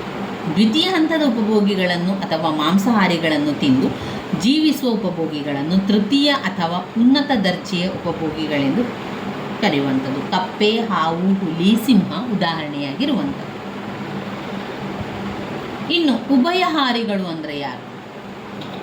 ಉಭಯಹಾರಿಗಳು ಅಂತ ಹೇಳಿದರೆ ಈ ಜೀವಿಗಳು ಆಹಾರಕ್ಕಾಗಿ ಸಸ್ಯ ಮತ್ತು ಪ್ರಾಣಿ ಎರಡನ್ನೂ ಕೂಡ ಅವಲಂಬಿಸಿರುವುದನ್ನು ನಾವು ಉಭಯಹಾರಿಗಳು ಅಂತ ಕರೆಯುವಂಥದ್ದು. ಇನ್ನು ಬರುವಂಥದ್ದು ವಿಘಟಕರು. ವಿಘಟಕರು ಸಾಮಾನ್ಯವಾಗಿ ಸೂಕ್ಷ್ಮಾಣು ಜೀವಿಗಳನ್ನು ನಾವು ವಿಘಟಕರು ಅಂತ ಕರೀತೇವೆ. ಸಸ್ಯ ಅಥವಾ ಪ್ರಾಣಿಗಳ ಸತ್ತ ದೇಹವನ್ನು ತಮ್ಮ ಆಹಾರಕ್ಕಾಗಿ ಉಪಯೋಗಿಸಿಕೊಳ್ತಾರೆ. ಇವುಗಳು ಕಠಿಣ ಸಾವಯವ ವಸ್ತುಗಳನ್ನು ಸರಳ ಸಾವಯವ ಪದಾರ್ಥಗಳನ್ನಾಗಿ ಮಾರ್ಪಡಿಸಿ ನಂತರ ನೀರವಯವನ್ನಾಗಿರಿಸುತ್ತದೆ. ವಿಘಟಕರು ಬೇಕಾದಂತಹ ಸಾವಯವ ಘಟಕಗಳನ್ನು ಸಸ್ಯದಿಂದ ಉತ್ಪಾದಿಸುತ್ತದೆ. ನಿರವಯವ ಪೌಷ್ಟಿಕಾಂಶಗಳನ್ನು ಸಸ್ಯದಿಂದ ತಯಾರಿಸುತ್ತದೆ. ಉದಾಹರಣೆಗೆ ಯಾವುದೆಲ್ಲ? ಸೂಕ್ಷ್ಮಾಣು ಜೀವಿಗಳು, ಶಿಲೀಂಧ್ರಗಳೆಲ್ಲ ವಿಘಟಕರಾಗಿದ್ದಾರೆ.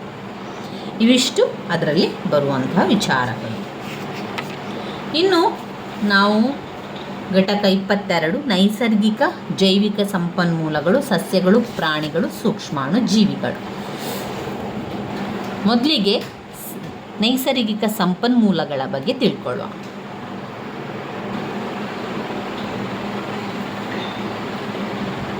ನೈಸರ್ಗಿಕ ಸಂಪನ್ಮೂಲಗಳು ಭೂಮಿಯ ಮೇಲೆ ವಾಸಿಸುವಂತಹ ಎಲ್ಲ ಜೀವಿಗಳು ನಿಸರ್ಗದತ್ತವಾದ ಸಂಪನ್ಮೂಲಗಳನ್ನು ಅವಲಂಬಿಸಿರುತ್ತದೆ. ಹಾಗೆಯೇ ನಿಸರ್ಗದತ್ತವಾದ ಸಂಪನ್ಮೂಲಗಳೆಂದರೆ ನೀರು, ಗಾಳಿ, ಖನಿಜಗಳು, ಮಣ್ಣು, ಕಲ್ಲಿದ್ದಲು, ಬೆಳೆಗಳು, ಅರಣ್ಯ, ವನ್ಯಜೀವಿಗಳು. ಪ್ರಮುಖವಾಗಿ ಸಂಪನ್ಮೂಲಗಳನ್ನು 2 ವಿಭಾಗಗಳಾಗಿ ವಿಂಗಡಿಸಬಹುದು. ಒಂದು ನವೀಕರಿಸಬಲ್ಲ ಸಂಪನ್ಮೂಲಗಳು, 2 ನವೀಕರಿಸಲಾಗದ ಸಂಪನ್ಮೂಲಗಳು. ಅಂದರೆ ಒಮ್ಮೆ ಉಪಯೋಗಿಸುವಂಥ ಸಂಪನ್ಮೂಲಗಳು ಮತ್ತು ಉಪಯೋಗಿಸಲು ಸಾಧ್ಯ ಇಲ್ಲದಂತಹ ಮತ್ತೆ ಉಪಯೋಗಿಸಲು ಸಾಧ್ಯ ಇಲ್ಲದಂತಹ ಸಂಪನ್ಮೂಲಗಳು. ನವೀಕರಿಸಬಲ್ಲ ಸಂಪನ್ಮೂಲಗಳು ಅಂದರೆ ಇವುಗಳು ಹೇರಳವಾಗಿದ್ದು ನಿರ್ದಿಷ್ಟ ಸಮಯದಲ್ಲಿ ಮತ್ತೆ ಉತ್ಪತ್ತಿಯಾಗುವಂಥದ್ದು. ಅರಣ್ಯ ಇರಬಹುದು, ವನ್ಯಜೀವಿಗಳು, ಅನಿಲ ಶಕ್ತಿ, ಜೀವ ಸಂವಹನ ಶಕ್ತಿ, ಅಲೆಶಕ್ತಿ, ಜಲವಿದ್ಯುತ್, ಸೌರಶಕ್ತಿ, ಸೂರ್ಯನ ಬೆಳಕು, ಇದೆಲ್ಲ ಕೂಡ ಉಪಯೋಗಿಸಿದಷ್ಟು ಮತ್ತೆ ಮರು ಉತ್ಪತ್ತಿಯಾಗುವಂಥದ್ದು ನವೀಕರಿಸಬಲ್ಲ ಸಂಪನ್ಮೂಲಗಳು ಅಂತ ಹೇಳುವಂಥದ್ದು. ನವೀಕರಿಸಲಾಗದ ಸಂಪನ್ಮೂಲಗಳು ಅಂತ ಹೇಳಿದರೆ ನಾವು ಬಳಸಿದಂತೆ ಖಾಲಿ ಆಗ್ತಾ ಹೋಗ್ತದೆ, ಮತ್ತೆ ಅದನ್ನು ಪುನಃ ಮರು ಉತ್ಪಾದನೆ ಮಾಡಲಿಕ್ಕೆ ಸಾಧ್ಯ ಇಲ್ಲದಂತಹವುಗಳನ್ನು ನವೀಕರಿಸಲಾಗದ ಸಂಪನ್ಮೂಲಗಳು ಎನ್ನುವಂಥದ್ದು. ನಿರ್ದಿಷ್ಟ ಸಮಯದಲ್ಲಿ ಪುನಃ ಉತ್ಪತ್ತಿ ಮಾಡಲಾಗದ ಸಂಪನ್ಮೂಲಗಳನ್ನು ನವೀಕರಿಸಲಾಗದ ಸಂಪನ್ಮೂಲಗಳು ಅಂತ ಕರೀತೇವೆ. ಉದಾಹರಣೆಯನ್ನು ನೋಡಿದರೆ ಪಳೆಯುಳಿಕೆ ಇಂಧನಗಳಾದ ಕಲ್ಲಿದ್ದಲು, ಪೆಟ್ರೋಲಿಯಂ ಉತ್ಪನ್ನ, ಖನಿಜಗಳು. ಉತ್ಪತ್ತಿ ಪ್ರಮಾಣಕ್ಕಿಂತ ಬಳಕೆ ಪ್ರಮಾಣ ಹೆಚ್ಚಾದಲ್ಲಿ ನವೀಕರಿಸಬಲ್ಲ ಸಂಪನ್ಮೂಲಗಳು ಸಹ ನವೀಕರಿಸಲಾಗದ ಸ್ಥಿತಿ ತಲುಪುವ ಹಾಗಾಗ್ತದೆ. ಹಾಗಾಗಿ ನೈಸರ್ಗಿಕ ಸಂಪನ್ಮೂಲಗಳನ್ನು ರಕ್ಷಿಸಿ ಕಾಪಾಡಿಕೊಂಡು ಸದ್ಬಳಕೆ ಮಾಡಿದ್ದಲ್ಲಿ ಪರಿಸರವನ್ನು ಉತ್ತಮ ಸ್ಥಿತಿಯಲ್ಲಿ ಕಾಯ್ದುಕೊಳ್ಬೋದು. ಅಂದರೆ ಅಂತಹ ಸಂಪನ್ಮೂಲಗಳನ್ನು ಬಳಸುವುದನ್ನು ನಿಲ್ಲಿಸಿ ಬಿಡಬೇಕೆಂದೇನಲ್ಲ, ಆದರೆ ಬಳಸಬೇಕಾದ್ರೆ ತುಂಬ ಜಾಗರೂಕತೆಯಿಂದ ಅವುಗಳನ್ನು ಮುಂದಿನ ಪೀಳಿಗೆಗೆ ಉಳಿಯುವ ರೀತಿಯಲ್ಲಿ ನಾವು ಅದನ್ನು ಬಳಸ್ತಾ ಹೋಗಬೇಕು. ಪ್ರಮುಖ ನೈಸರ್ಗಿಕ ಸಂಪನ್ಮೂಲಗಳು ಯಾವುದು? ನೈಸರ್ಗಿಕ ಸಂಪನ್ಮೂಲಗಳು ಅರಣ್ಯ ಸಂಪನ್ಮೂಲಗಳು, ಜಲ ಸಂಪನ್ಮೂಲಗಳು, ಖನಿಜ ಸಂಪನ್ಮೂಲಗಳು, ಆಹಾರ ಸಂಪನ್ಮೂಲಗಳು, ಇಂಧನ ಅಥವಾ ಶಕ್ತಿ ಸಂಪನ್ಮೂಲಗಳು, ಭೂ ಸಂಪನ್ಮೂಲಗಳು. ಜೈವಿಕ ಸಂಪನ್ಮೂಲಗಳು. ನಮ್ಮ ಭೂಮಿಯ ಮೇಲೆ ಅನೇಕ ನೈಸರ್ಗಿಕ ಸಂಪನ್ಮೂಲಗಳು ಇವೆ. ಇದು ನಮಗೆ ನಿಸರ್ಗದತ್ತವಾಗಿ ಮಾನವನು ಉಪಯೋಗಿಸಬಲ್ಲ ಸಂಪನ್ಮೂಲಗಳಾಗಿದೆ. ಸಹಜೀವಿಗಳನ್ನು ಸಹ ಸಂಪನ್ಮೂಲಗಳೆಂದೇ ಕರೆಯುವಂಥದ್ದು. ಸಸ್ಯಗಳಿರ್ಬೋದು, ಪ್ರಾಣಿಗಳು, ಸೂಕ್ಷ್ಮಾಣು ಜೀವಿಗಳು ಜೈವಿಕ ಸಂಪನ್ಮೂಲಗಳಾಗುತ್ತವೆ. ಭೂಮಿಯ ಮೇಲೆ ಜೀವವೈವಿಧ್ಯತೆ ಹೆಚ್ಚಾಗಿರುವುದರಿಂದ ಜೈವಿಕ ಹಾಗೂ ಅಜೈವಿಕ ಅಂಶಗಳ ಸಂಪರ್ಕ ಮತ್ತು ಸಂಬಂಧವು ಹೆಚ್ಚಿದೆ. ಜೈವಿಕ ಸಂಪನ್ಮೂಲಗಳನ್ನು ಬೇರೆ ಬೇರೆ ರೀತಿಯಲ್ಲಿ ವಿಂಗಡಿಸಬಹುದು. ಮೊದಲನೇದಾಗಿ ಸಸ್ಯಗಳು. ಈ ಸಸ್ಯಗಳು ಒಂದು ಉತ್ತಮ ರೀತಿಯಲ್ಲಿ ಉಪಯೋಗಿಸುವಂತಹ ಸಂಪನ್ಮೂಲ. ನಮ್ಮ ಈ ಜೀವ ಪರಿಸರ ವ್ಯವಸ್ಥೆಯಲ್ಲಿ ಈ ಸಸ್ಯಗಳು ಉತ್ಪಾದಕರ ಗುಂಪಿಗೆ ಸೇರಿದೆ. ಈ ಸಸ್ಯಗಳಲ್ಲಿ ಅನೇಕ ವಿಧಗಳಿದ್ದು ಮುಖ್ಯವಾಗಿ ಅವುಗಳಲ್ಲಿ ನಾವು ನೋಡುವುದಾದರೆ ಸಸ್ಯಗಳು ಅಂತ ಬಂದಾಗ ಹೂ ಬಿಡುವ ಸಸ್ಯಗಳು ಮತ್ತು ಹೂ ಬಿಡದ ಸಸ್ಯಗಳು ಅಂತ ವಿಂಗಡಿಸ್ತೇವೆ. ಹೂ ಬಿಡುವ ಸಸ್ಯಗಳ ಗುಂಪಿನಲ್ಲಿ ಜಿಮ್ನೋಸ್ಪರ್ಮ್ ಮತ್ತು ಎಂಜಿಯೋಸ್ಪರ್ಮ್ಗಳು ಕಂಡುಬರುತ್ತದೆ. ಎಲ್ಲ ಸಸ್ಯಗಳು ತಮ್ಮ ಆಹಾರವನ್ನು ತಾವೇ ತಯಾರಿಸಿಕೊಳ್ಳುವಂಥ ಸಾಮರ್ಥ್ಯ ಕೂಡ ಸಸ್ಯಗಳಿಗೆ ಇರ್ತದೆ. ಹೂ ಬಿಡದ ಸಸ್ಯಗಳು ಅಂತ ಹೇಳಿದರೆ ಅದರಲ್ಲಿ ಹೂ ಮತ್ತು ಬೀಜಗಳನ್ನು ಉತ್ಪಾದಿಸಲಾಗದ ಸಸ್ಯಗಳು ಎಂದರ್ಥ. ಪಾಚಿಗಳು, ಶಿಲೀಂಧ್ರಗಳು, ಬ್ರಯೋಫೈಟಾ, ಲೈಕೆನ್ಗಳು, ಪಾಚಿ ಸಸ್ಯಗಳು ಏಕಕೋಶ ಅಥವಾ ಬಹುಕೋಶ ಜೀವಿಗಳಾಗಿದ್ದು ಸರಳವಾದ ದೇಹ ರಚನೆಯಿಂದ ಮಾಡಲ್ಪಟ್ಟಿರ್ತದೆ. ಈ ಸೂಕ್ಷ್ಮಾಣು ಜೀವಿಗಳು ಸಹ ಸೂಕ್ಷ್ಮ ಬಹುಕೋಶ ಸಸ್ಯಜೀವಿಗಳಾಗಿದ್ದು ತಮ್ಮ ಆಹಾರವನ್ನೇ ತಾವೇ ತಯಾರಿಸಿಕೊಳ್ಳುವ ಸಾಮರ್ಥ್ಯ ಅವರಿಗೆ ಹೊಂದಿರುವುದಿಲ್ಲ. ಅವು ಪರಾವಲಂಬಿಗಳಾಗಿರ್ತದೆ, ಅಂದರೆ ಇನ್ನೊಂದು ದೇಹವನ್ನು ಅದು ಅವಲಂಬಿಸಿರ್ತದೆ. ಕೊಳೆತಿರುವ ಸಾವಯವ ಪದಾರ್ಥಗಳನ್ನು ಆಹಾರವಾಗಿ ಬಳಸಿಕೊಳ್ತಾ ಹೋಗ್ತದೆ. ಉದಾಹರಣೆಗೆ ಅಣಬೆಗಳು ಬ್ರಯೋಫೈಟ್ ಸಸ್ಯಗಳ ಗುಂಪು ಬಹುಕೋಶೀಯ ಸಂಕೀರ್ಣ ಜೀವಿಗಳಾಗಿದ್ದು ಸಸ್ಯ ಸಮೂಹದ ಉಭಯವಾಸಿಗಳೆಂದು ಹೆಸರುವಾಸಿ. ಮೋಸಸ್ ಲೈಕೆನ್ ಸಸ್ಯಗಳು ಪಾಚಿ ಶಿಲೀಂಧ್ರಗಳೆರಡು ನಿಕಟ ಸಂಪರ್ಕವನ್ನು ಹೊಂದಿದ್ದು ಟೆರಿಡೋಫೈಟಾ ಸಸ್ಯಗಳು ಮುಂದುವರಿದ ಸಸ್ಯಗಳಾಗಿದ್ದು ಅವುಗಳಲ್ಲಿ ನೀರು ಮತ್ತು ಆಹಾರ ಚಲನೆಗೆ ಬೇಕಾದ ವ್ಯವಸ್ಥೆಯನ್ನು ಕೂಡ ಹೊಂದಿದೆ. ಜಿಮ್ನೋಸ್ಪರ್ಮ್ಗಳಲ್ಲಿ ಬೀಜಗಳು ತೆರೆದ ಬೀಜಗಳಾಗಿದ್ದು ಯಾವುದೇ ರೀತಿಯ ಹೊದಿಕೆ ಅವುಗಳ ಮೇಲೆ ಇರುವುದಿಲ್ಲ. ಉದಾಹರಣೆಗೆ ಫೈನಸ್ ಸಸ್ಯಗಳು ಎಂಜಿಯೋಸ್ಪರ್ಮ್ಗಳು ಹೂಗಳು ಬೀಜ ಬಿಡುವ ಸಸ್ಯಗಳಾಗಿದ್ದು ಆವೃತ ಬೀಜಗಳಾಗಿರ್ತದೆ. ತೆಂಗಿನಕಾಯಿ, ಕಡಲೆ ಬೀಜ ಇವುಗಳಲ್ಲಿ ಸಸ್ಯಗಳು ಮಾನವನಿಗೆ ನಿತ್ಯ ಬಳಕೆಯಲ್ಲಿ ಬಹಳಷ್ಟು ಉಪಯೋಗವನ್ನು ತರ್ತದೆ. ಅವುಗಳ ಉಪಯೋಗ ಅಂತ ಹೇಳಿದರೆ ನಾವು ಬೇರೆ ಬೇರೆ ಉಪಯೋಗಗಳಿದೆ ಈಗ ಸಸ್ಯಗಳಿಂದ. ಈ ಸಸ್ಯಗಳಲ್ಲಿ ಸುಮಾರು 20,000ಕ್ಕೂ ಹೆಚ್ಚಿನ ಪ್ರಭೇದಗಳನ್ನು ಕಾಣ್ಬೋದು. ಅದನ್ನು ನಾವು ನಮ್ಮ ಮಾನವರ ಆಹಾರದಲ್ಲಿ ಉಪಯೋಗಿಸ್ತೇವೆ. ಈ ಸಸ್ಯಗಳು ವಿಶ್ವದಲ್ಲಿ ಎಲ್ಲ ಜಾಗದಲ್ಲೂ ಕೂಡ ಬೆಳೆಯುವಂಥ ಸಾಮರ್ಥ್ಯ ಇದೆ. ಹಲವಾರು ಸಸ್ಯಗಳು ಔಷಧೀಯ ಗುಣವನ್ನು ಹೊಂದಿದ್ದು ಔಷಧಕ್ಕೆ ಬಳಸ್ತೇವೆ. ಇನ್ನು ಕೆಲವು ಸಸ್ಯಗಳು ಸುವಾಸನೆಗೆ ಪರಿಮಳಕ್ಕಾಗಿ ಉಪಯೋಗಿಸ್ತೇವೆ. ಇನ್ನು ಕೆಲವು ಸಸ್ಯ ಬಟ್ಟೆ ಮಾಡಲಿಕ್ಕೆ, ಹಗ್ಗ, ಪೇಪರ್ ತಯಾರಿಕೆಗೆ ಬೇಕಾದ ನಾರನ್ನು ಒದಗಿಸಿಕೊಡ್ತದೆ. ಸಸ್ಯಗಳನ್ನು ಬಣ್ಣ ಮತ್ತು ಕೀಲೆಣ್ಣೆ ತಯಾರಿಕೆಗೆ ಕಚ್ಚಾ ವಸ್ತುವಾಗಿ ಬಳಸ್ತಾರೆ. ಸಸ್ಯಗಳು ಹಲವಾರು ಜೀವಿಗಳಿಗೆ ವಾಸಸ್ಥಾನವಾಗಿದೆ. ಇನ್ನು ಸಸ್ಯಗಳು ಮಣ್ಣಿನ ಸವೆತವನ್ನು ತಡೆಗಟ್ತದೆ. ಇವುಗಳು ಅಂತರ್ಜಲ ಮಟ್ಟವನ್ನು ಕೂಡ ಹೆಚ್ಚಿಸ್ತದೆ. ಸಸ್ಯಗಳು ತಮ್ಮ ವೈವಿಧ್ಯತೆಯಿಂದ ಭೂಮಿಯ ಸೌಂದರ್ಯವನ್ನು ಕೂಡ ಹೆಚ್ಚಿಸ್ತದೆ. ಇನ್ನು ಎರಡನೇದಾಗಿ ಪ್ರಾಣಿಗಳು ಅಂತ ಬಂದಾಗ ಪ್ರಾಣಿಗಳು ಜೀವಿಗಳಲ್ಲಿ ಪ್ರಮುಖ ಬಹುಕೋಶ ಮತ್ತು ಯುಕ್ಯಾರಿಯೋಟಿಕ್ ಜೀವಿಗಳಾಗಿದೆ. ಅಂದರೆ ಪ್ರಾಣಿಗಳು ದೇಹದ ಆಕಾರ ನಿರ್ದಿಷ್ಟವಾಗಿದ್ದು ಬೆಳವಣಿಗೆಗೆ ತಕ್ಕಂತೆ ಬದಲಾಗುತ್ತಾ ಹೋಗ್ತದೆ. ಹೆಚ್ಚಿನ ಪ್ರಾಣಿಗಳು ಚಲಿಸುವಂಥ ಆಗಿದ್ದು ಅದು ಬಂದಂತೆ ತಕ್ಷಣ ಪ್ರತಿಕ್ರಿಯಿಸುವ ಶಕ್ತಿ ಕೂಡ ಹೊಂದಿರ್ತದೆ. ಎಲ್ಲ ಪ್ರಾಣಿಗಳು ತಮ್ಮ ಆಹಾರಕ್ಕಾಗಿ ಬೇರೆ ಜೀವಿಗಳನ್ನೇ ಅವಲಂಬಿಸಿರುವಂಥದ್ದು. ಪ್ರಾಣಿ ಪ್ರಪಂಚವನ್ನು ಹಲವಾರು ಗುಂಪುಗಳಲ್ಲಿ ವಿಂಗಡಿಸಬಹುದು. ಅವುಗಳಲ್ಲಿ ಮುಖ್ಯವಾಗಿ 2 ಗುಂಪುಗಳು ಕಶೇರುಕ ಮತ್ತು ಅಕಶೇರುಕ. ಅಂದರೆ ಏನು?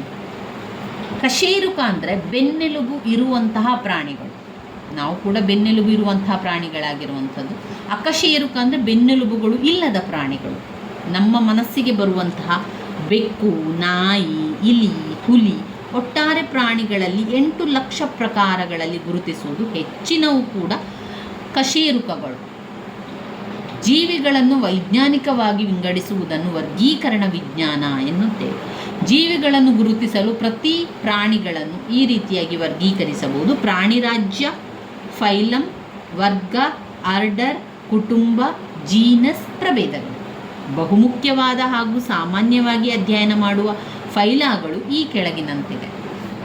ಪ್ರೋಟೋಜೋವಾ ಅಂದರೆ ಇದು ಒಂದು ಏಕಕೋಶ ಜೀವಿಗಳನ್ನು ಒಳಗೊಂಡಿದೆ. ಅಮೀಬಾ.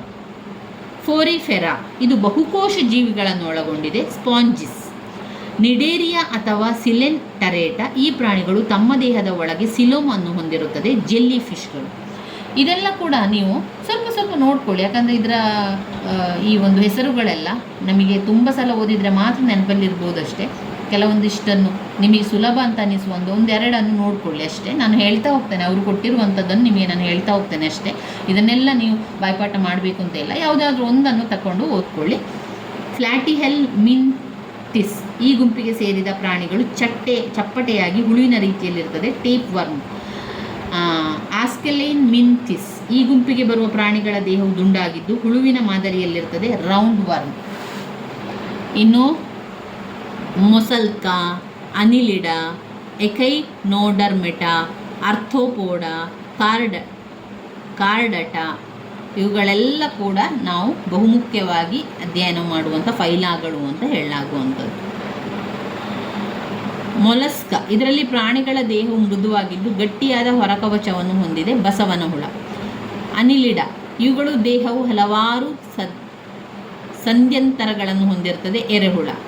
ಎಕೈನೋಡರ್ಮೆಟ, ಈ ಪ್ರಾಣಿಗಳ ದೇಹವು ಗಟ್ಟಿಯಾದ ಮುಳ್ಳುಗಳನ್ನು ಹೊಂದಿರುತ್ತದೆ. ಸ್ಟಾರ್ಫಿಶ್, ಸಮುದ್ರ ಸೌತೆ. ಆರ್ಥ್ರೋಪೋಡ, ಈ ಪ್ರಾಣಿಗಳ ದೇಹವು ಅನೇಕ ಜೋಡಣೆಯಾದ ಕೈಕಾಲುಗಳನ್ನು ಹೊಂದಿರುತ್ತದೆ. ಕೀಟಗಳು, ಸಹಸ್ರಪದಿ, ಶತಪತಿ ಇತ್ಯಾದಿಗಳು. ಕಾರ್ಡಟ, ಈ ಗುಂಪು ಅತಿ ಹೆಚ್ಚು ಪ್ರಾಣಿಗಳ ಫೈಲಾಗಳನ್ನು ಹೊಂದಿದ್ದು ಬೆನ್ನು ಹುರಿ ಹೊಂದಿದ ಕಶೇರು ಪ್ರಾಣಿಗಳೆಂದು ಹೆಸರಿಸಲಾಗಿದೆ. ಮೀನುಗಳು, ಸರೀಸೃಪಗಳು, ಉಭಯಜೀವಿಗಳು, ಹಕ್ಕಿಗಳು, ಸಸ್ತನಿಗಳು. ಪ್ರಾಣಿಗಳು ಸಹ ಜೈವಿಕ ಸಂಪನ್ಮೂಲವಾಗಿದ್ದು ಇವುಗಳಿಂದಾಗುವ ಉಪಯೋಗಗಳು ಅಂತ ಹೇಳಿದರೆ, ಮನುಷ್ಯನು ಪ್ರಾಣಿಗಳನ್ನು ಆಹಾರಕ್ಕಾಗಿ ಉಪಯೋಗಿಸುತ್ತಾನೆ. ಕೆಲವು ಪ್ರಾಣಿಗಳ ಚರ್ಮ ಮತ್ತು ಕೂದಲಿನಿಂದ ಕೈಚೀಲಗಳು, ಚಪ್ಪಲಿಗಳು, ಇತರೆ ಅಲಂಕಾರಿಕ ವಸ್ತುಗಳನ್ನು ಕೂಡ ತಯಾರಿಸಬಹುದು. ಪ್ರಾಣಿಜನ್ಯ ವಸ್ತುಗಳಾದ ಮೊಟ್ಟೆ, ಹಾಲನ್ನು ಮನುಷ್ಯನು ಉಪಯೋಗಿಸುತ್ತಾನೆ, ಸಂಶೋಧನೆಗೂ ಬಳಸುತ್ತಾರೆ. ಸಸ್ಯಗಳಂತೆ ಪ್ರಾಣಿಗಳಿಗೂ ಸಹ ಭೂಮಿಯ ಸೌಂದರ್ಯವನ್ನು ಸಸ್ಯಗಳಂತೆ ಪ್ರಾಣಿಗಳು ಕೂಡ ಭೂಮಿಯ ಸೌಂದರ್ಯವನ್ನು ಹೆಚ್ಚಿಸುತ್ತದೆ. ಸಸ್ಯಗಳ ಬೀಜಗಳನ್ನು ಒಂದೆಡೆಯಿಂದ ಮತ್ತೊಂದೆಡೆಗೆ ಪ್ರಸರಣಗೊಳಿಸಲು ಸಹಾಯವನ್ನು ಮಾಡುತ್ತದೆ. ಪರಿಸರದಲ್ಲಿ ಜೀವಪರಿಸರ ವ್ಯವಸ್ಥೆಯ ಸಮತೋಲನ ಕಾಪಾಡಿಕೊಳ್ಳುತ್ತದೆ. ಇನ್ನು ಬರುವಂಥದ್ದು ಸೂಕ್ಷ್ಮಾಣುಜೀವಿಗಳು. ಸೂಕ್ಷ್ಮಾಣುಜೀವಿಗಳು ಏಕಕೋಶ ಜೀವಿಗಳಾಗಿದ್ದು ಸೂಕ್ಷ್ಮದರ್ಶಕ ಯಂತ್ರದಲ್ಲಿ ಮಾತ್ರ ಅದನ್ನು ನಾವು ನೋಡ್ಬೋದು. ಅವುಗಳು ವೈರಸ್, ಶಿಲೀಂಧ್ರ, ಬ್ಯಾಕ್ಟೀರಿಯಾಗಳಾಗಿ ಎಲ್ಲೆಡೆ ಹರಡಿದೆ. ಈ ಜೀವಿಗಳು ಎಲ್ಲ ಸಸ್ಯ ಮತ್ತು ಪ್ರಾಣಿಗಳಲ್ಲಿ ಕೂಡ ಕಂಡುಬರುತ್ತದೆ. ಸೂಕ್ಷ್ಮಾಣುಜೀವಿಗಳು ವೈವಿಧ್ಯತೆ ಹೊಂದಿದ್ದು ಅವುಗಳನ್ನು ಬ್ಯಾಕ್ಟೀರಿಯಾ, ಫಂಗೈ, ಆರ್ಯಾಕಿಯಾ, ಪ್ರೋಟಿಸ್ಟ್, ಸೂಕ್ಷ್ಮವಾದ ಸಸ್ಯಗಳು ಮತ್ತು ಪ್ರಾಣಿ ಜೀವಿಗಳಾದ ಪ್ಲನೇರಿಯಾಗಳೆಂದು ಹೆಸರಿಸಬಹುದು. ಸೂಕ್ಷ್ಮಾಣುಜೀವಿಗಳನ್ನು ಪರಿಸರದ ಎಲ್ಲ ವಾತಾವರಣದಲ್ಲಿ, ಅಂದರೆ ನೀರಿನಲ್ಲಿ, ಮಣ್ಣಿನಲ್ಲಿ, ಗಾಳಿಯಲ್ಲಿ, ಬಿಸಿ ನೀರಿನ ಬುಗ್ಗೆಗಳಲ್ಲಿ, ಸಮುದ್ರದ ತಳದಲ್ಲಿ, ಕಲ್ಲಿನ ಒಳಭಾಗದಲ್ಲಿ, ಭೂಮಿಯ ಒಳಭಾಗದಲ್ಲೂ ಕೂಡ ಕಾಣಬಹುದು. ಪರಿಸರದಲ್ಲಿ ಇವುಗಳ ಪೋಷಕಾಂಶಗಳನ್ನು ಮರುಬಳಕೆಯಾಗುವಂತೆ ಮಾಡುವ ನಿಘಟಕರು. ಕೆಲವು ಸೂಕ್ಷ್ಮಾಣುಜೀವಿಗಳು ಸಸ್ಯಗಳಲ್ಲಿ ಸಾರಜನಕವನ್ನು ಅಳವಡಿಸಿ ಸಾರಜನಕ ಚಕ್ರದಲ್ಲಿ ಮುಖ್ಯ ಪಾತ್ರ ವಹಿಸುತ್ತದೆ. ಇತ್ತೀಚಿನ ವರದಿಗಳ ಪ್ರಕಾರ ಹಲವು ಅನಿಲ ಸೂಕ್ಷ್ಮಾಣುಗಳು ವಾತಾವರಣದಲ್ಲಿ ಮಳೆ ಬರಲು ಸಹಕರಿಸುತ್ತದೆ. ಅವುಗಳು ಈ ರೀತಿಯಾಗಿ ಅವರು ವಿಂಗಡಿಸಿದ್ದಾರೆ. 1 ಬ್ಯಾಕ್ಟೀರಿಯಾ, 2 ಶಿಲೀಂಧ್ರಗಳು, 3 ಪಾಚಿಗಳು, 4 ಪ್ರೋಟೋಜೋವನ್ಸ್, 5 ವೈರಸ್. ಬ್ಯಾಕ್ಟೀರಿಯಾ ಅಂತ ಹೇಳಿದರೆ ಇದು ಬ್ಯಾಕ್ಟೀರಿಯಾ ಎನ್ನುವಂಥದ್ದು ಒಂದು ಏಕಕೋಶ ಜೀವಿ. ಅದು ಆಹಾರವನ್ನು ತಾವೇ ತಯಾರಿಸಿಕೊಳ್ಳುವುದರ ಜೊತೆಯಲ್ಲಿ ಪರಾವಲಂಬಿಯಾಗಿಯೂ ಕೂಡ ಜೀವನವನ್ನು ಮಾಡ್ತದೆ. ಬ್ಯಾಕ್ಟೀರಿಯಾಗಳನ್ನು ರಚನೆಗಳನ್ನಾಧರಿಸಿ 3 ಭಾಗಗಳಾಗಿ ವಿಂಗಡಿಸಬಹುದು. ಸರಳಾಕಾರದ್ದು, ವಿರಾಮಾಕಾರದ್ದು, ಸುತ್ತುವರೆದಾಕಾರದ್ದು. ಇವುಗಳು ವಿಭಜನೆ ಮೂಲಕ ಹೆಚ್ಚಿನ ಸಂಖ್ಯೆಯಾಗುವುದರ ಜೊತೆಯಲ್ಲಿ ರೋಗ ನಿರೋಧಕ ಉಪಯೋಗಿಸಿದಾಗ ಅದು ಸಾಯುತ್ತದೆ. ಇನ್ನು ಫಂಗೈ, ಶಿಲೀಂಧ್ರಗಳು. ಶಿಲೀಂಧ್ರ ಎಂಬ ಪದವನ್ನು ಯುಕ್ಯಾರಿಯೋಟಿಕ್ ಪ್ರೋಟಿಸ್ಟ್ಗಳ ಗುಂಪಿಗೆ ಸೇರಿಸಬಹುದು. ಇವುಗಳಲ್ಲಿ ಪತ್ರಹರಿತ್ತಿನ ಬದಲಾಗಿ ಕಠಿಣ ಕೋಶ ಪದರವನ್ನು ಹೊಂದಿದೆ.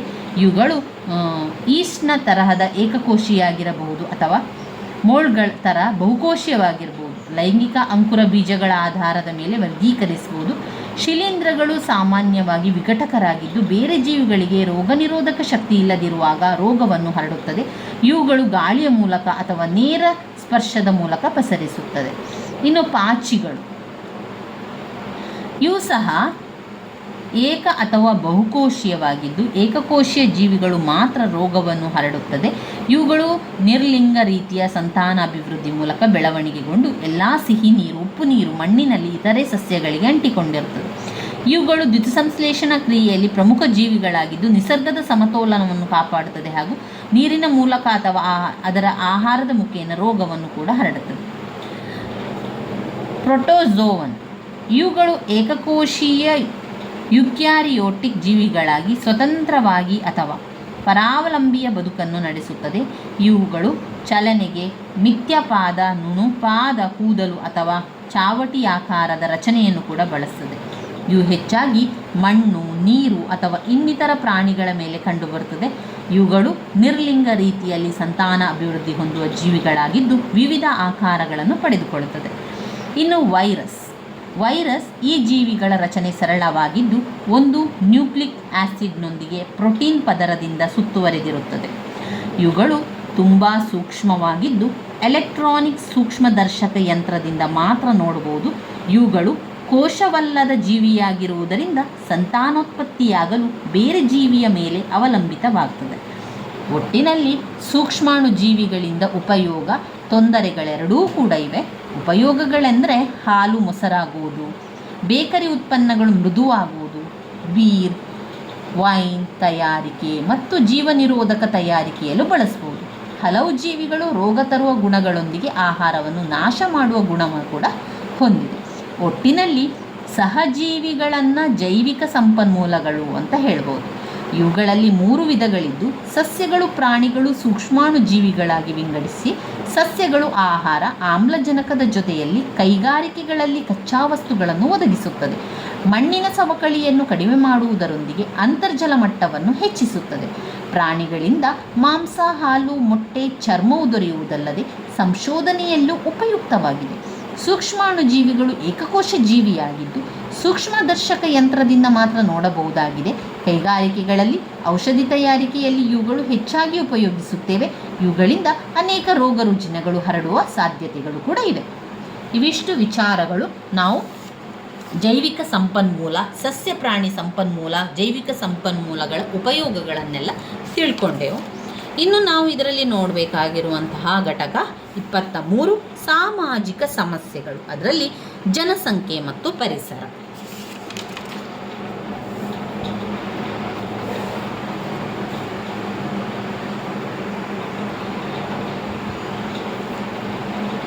ಸಾಮಾಜಿಕ ಸಮಸ್ಯೆಗಳು ಮಾನವನು ನೈಸರ್ಗಿಕ ಸಂಪನ್ಮೂಲಗಳನ್ನು ಸದ್ಬಳಕೆ ಮಾಡದೆ ದುರ್ಬಳಕೆ ಮಾಡುವುದರ ಜೊತೆಯಲ್ಲಿ ಸರಿಯಾಗಿ ನಿರ್ವಹಣೆ ಮಾಡುವುದು ಕೂಡ ಇಲ್ಲ. ಪರಿಸರದಿಂದ ಈತನು ಬೃಹತ್ ಪ್ರಮಾಣದಲ್ಲಿ ಶಕ್ತಿ ಹಾಗೂ ಸಂಪನ್ಮೂಲಗಳನ್ನು ಬಳಸಿಕೊಳ್ತಾ ಇದ್ದಾನೆ. ಇವನ ದುರಾಸೆಗೆ ನೈಸರ್ಗಿಕ ಪರಿಸರ ಗುರಿಯಾಗಿದೆ ಎನ್ನುವಂಥದ್ದು. ಅಂದರೆ ನಾವುಗಳು ನೈಸರ್ಗಿಕ ಪರಿಸರವನ್ನು ಹಾಳು ಮಾಡ್ತಾ ಇದ್ದೇವೆ, ಅಲ್ಲಿನ ಶಕ್ತಿ ಸಂಪನ್ಮೂಲಗಳನ್ನು ಬಳಸಿಕೊಳ್ತಾ ಇದ್ದೇವೆ. ಇದರಿಂದಾಗಿ ಏನಾಗ್ತದೆ, ಪರಿಸರಕ್ಕೆ ಸಂಬಂಧಿಸಿದಂತೆ ಅನೇಕ ಸಮಸ್ಯೆಗಳು ಕೂಡ ಉತ್ಪತ್ತಿಯಾಗ್ತದೆ. ಅಂತಹ ಪರಿಸರಕ್ಕೆ ಪೂರಕವಾದ ಸಾಮಾಜಿಕ ಸಮಸ್ಯೆಗಳೆಂದರೆ ಮುಖ್ಯವಾಗಿ ನಗರಗಳಲ್ಲಿ ಶಕ್ತಿ ಅಥವಾ ಸಂಪನ್ಮೂಲಗಳು, ವಿದ್ಯುತ್, ದುಸ್ಥಿರ ಅಭಿವೃದ್ಧಿ, ಜಲ ಸಂರಕ್ಷಣೆ, ಜನರಿಗೆ ಪುನರ್ನೆಲೆ ಕಲ್ಪಿಸುವುದು, ಪುನರ್ವಸತೀಕರಣ, ಜಾಗತಿಕ ಪರಿಸರದಲ್ಲಿ ಬದಲಾವಣೆ, ವಿಕಿರಣಗಳ ಅಪಘಾತ, ಜಲಪದಾರ್ಥ ಇತ್ಯಾದಿಗಳು. ಸಾಮಾಜಿಕ ಸಮಸ್ಯೆಗಳನ್ನು ಈ ರೀತಿಯಾಗಿ ನಾವು ವಿವರಿಸ್ಬೋದು. 1. ನಗರಗಳಲ್ಲಿ ಶಕ್ತಿ ಸಂಪನ್ಮೂಲಗಳ ಸಮಸ್ಯೆ. 2. ಸುಸ್ಥಿರ ಅಭಿವೃದ್ಧಿ. 3. ಜಲ ಸಂರಕ್ಷಣೆ. 4. ಪುನರ್ನೆಲೆ ಕಲ್ಪಿಸುವುದು ಮತ್ತು ಪುನರ್ವಸತೀಕರಣ. 5. ಜಾಗತಿಕ ಪರಿಸರದಲ್ಲಿನ ಬದಲಾವಣೆ. 6. ವಿಕಿರಣ ಅಪಘಾತಗಳು.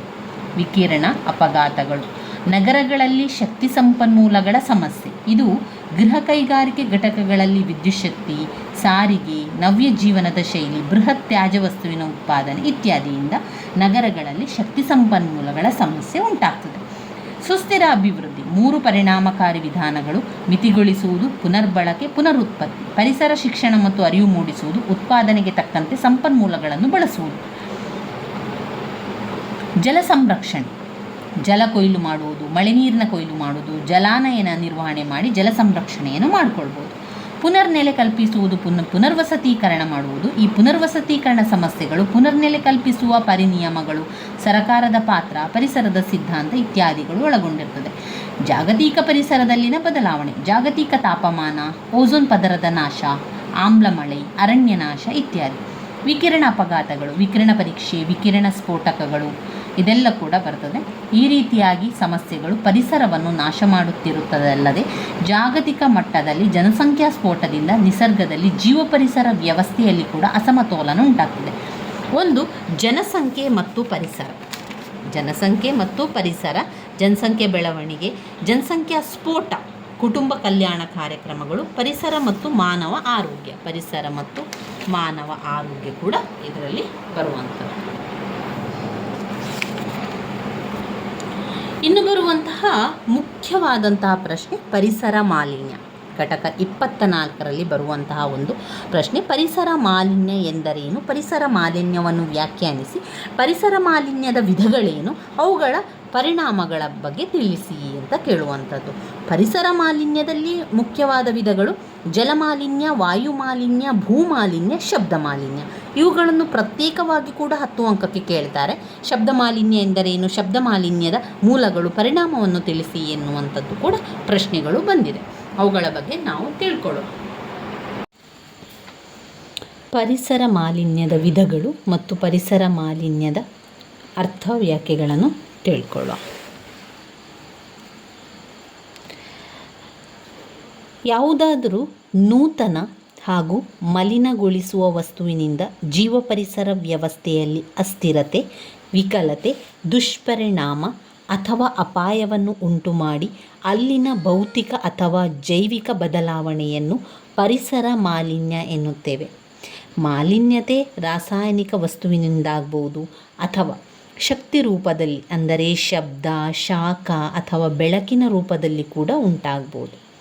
ಮಲಿನತೆ ಉಂಟು ಮಾಡುವ ವಸ್ತು ಹೊರಗಿನಿಂದ ಬರುವಂಥದ್ದಾಗಿರಬಹುದು ಅಥವಾ ನೈಸರ್ಗಿಕವಾಗಿಯೂ ಕೂಡ ಆಗಿರಬಹುದು. ಮಾಲಿನ್ಯಕಾರಕ ಅಂದರೆ ಏನು? ಮಾಲಿನ್ಯವನ್ನು ಉಂಟು ಮಾಡುವ ವಸ್ತುವನ್ನೇ ಮಾಲಿನ್ಯಕಾರಕ ವಸ್ತು ಅಂತ ಹೇಳುವಂಥದ್ದು. ಈ ವಸ್ತುಗಳು ತ್ಯಾಜ್ಯ ವಸ್ತುವಿನ ರೂಪದಲ್ಲಿದ್ದು ಗಾಳಿ, ನೀರು, ಮಣ್ಣಿನಲ್ಲಿ ಮಲಿನತೆ ಉಂಟು ಮಾಡುತ್ತದೆ. ಅಂತಹ ವಸ್ತುವಿನ ತೀವ್ರತೆಯನ್ನು 3 ವಿಧಗಳಲ್ಲಿ ನಾವು ಕಂಡುಹಿಡಿಬಹುದು. ಒಂದು ರಾಸಾಯನಿಕ ಗುಣ, ದುಷ್ಪರಿಣಾಮ ಬೀರುವ ಪ್ರಮಾಣ ಮತ್ತು ಉಳಿದುಕೊಳ್ಳುವ ಕಾಲ. ಪರಿಸರ ಮಾಲಿನ್ಯನ ವಿಧಗಳಲ್ಲಿ ನಾವು ನೋಡಿದರೆ ವಾಯು ಮಾಲಿನ್ಯ, ಜಲ ಮಾಲಿನ್ಯ, ಶಬ್ದ ಮಾಲಿನ್ಯ, ತೈಲ ಮಾಲಿನ್ಯ, ಭೂಮಾಲಿನ್ಯ, ನೈಸರ್ಗಿಕ ಸಂಪನ್ಮೂಲಗಳ ನಾಶ, ತ್ಯಾಜ್ಯ ವಸ್ತುವಿನಿಂದ ಮಾಲಿನ್ಯ. ಮೊದಲಿಗೆ ನಾವಿಲ್ಲಿ ಜಲಮಾಲಿನ್ಯದ ಬಗ್ಗೆ ತಿಳ್ಕೊಳ್ಳುವ. ನೀರಿನಲ್ಲಿ ಉಂಟಾಗುವ ಮಲಿನತೆಯನ್ನೇ ನಾವು ಜಲಮಾಲಿನ್ಯ ಅಂತ ಹೇಳುವಂಥದ್ದು. ನೀರಿನಲ್ಲಿ ಅನಗತ್ಯವಾದ ಭೌತಿಕ, ರಾಸಾಯನಿಕ ಅಥವಾ ಜೈವಿಕವಾದ ಬದಲಾವಣೆ ಉಂಟಾಗಿ ಅಂತಹ ನೀರನ್ನು ಉಪಯೋಗಿಸಲಾರದ ಸ್ಥಿತಿ ತಲುಪುವುದನ್ನು ಜಲಮಾಲಿನ್ಯ ಅಂತ ಎನ್ನಬಹುದು. ಅನೇಕ ತ್ಯಾಜ್ಯ ಮತ್ತು ಅನುಪಯುಕ್ತ ವಸ್ತುಗಳು ಹರಿಯುವ ನೀರಿನಲ್ಲಿ ತೇಲುತ್ತಾ ಬಂದು ನದಿ, ಹಳ್ಳ, ಕೊಳ್ಳಗಳನ್ನು ಸೇರುವುದರ ಜೊತೆಯಲ್ಲಿ ಅಂತರ್ಜಲವನ್ನು ಮಲಿನಗೊಳಿಸುತ್ತದೆ. ಅಷ್ಟೇ ಅಲ್ಲದೆ ಅನುಪಯುಕ್ತ ದ್ರವ ಪದಾರ್ಥಗಳು ತ್ಯಾಜ್ಯ ನೀರು ಕುಡಿಯುವ ನೀರಿನೊಂದಿಗೆ ಬೆರೆತು ಮಾಲಿನ್ಯ ಉಂಟಾಗ್ತದೆ.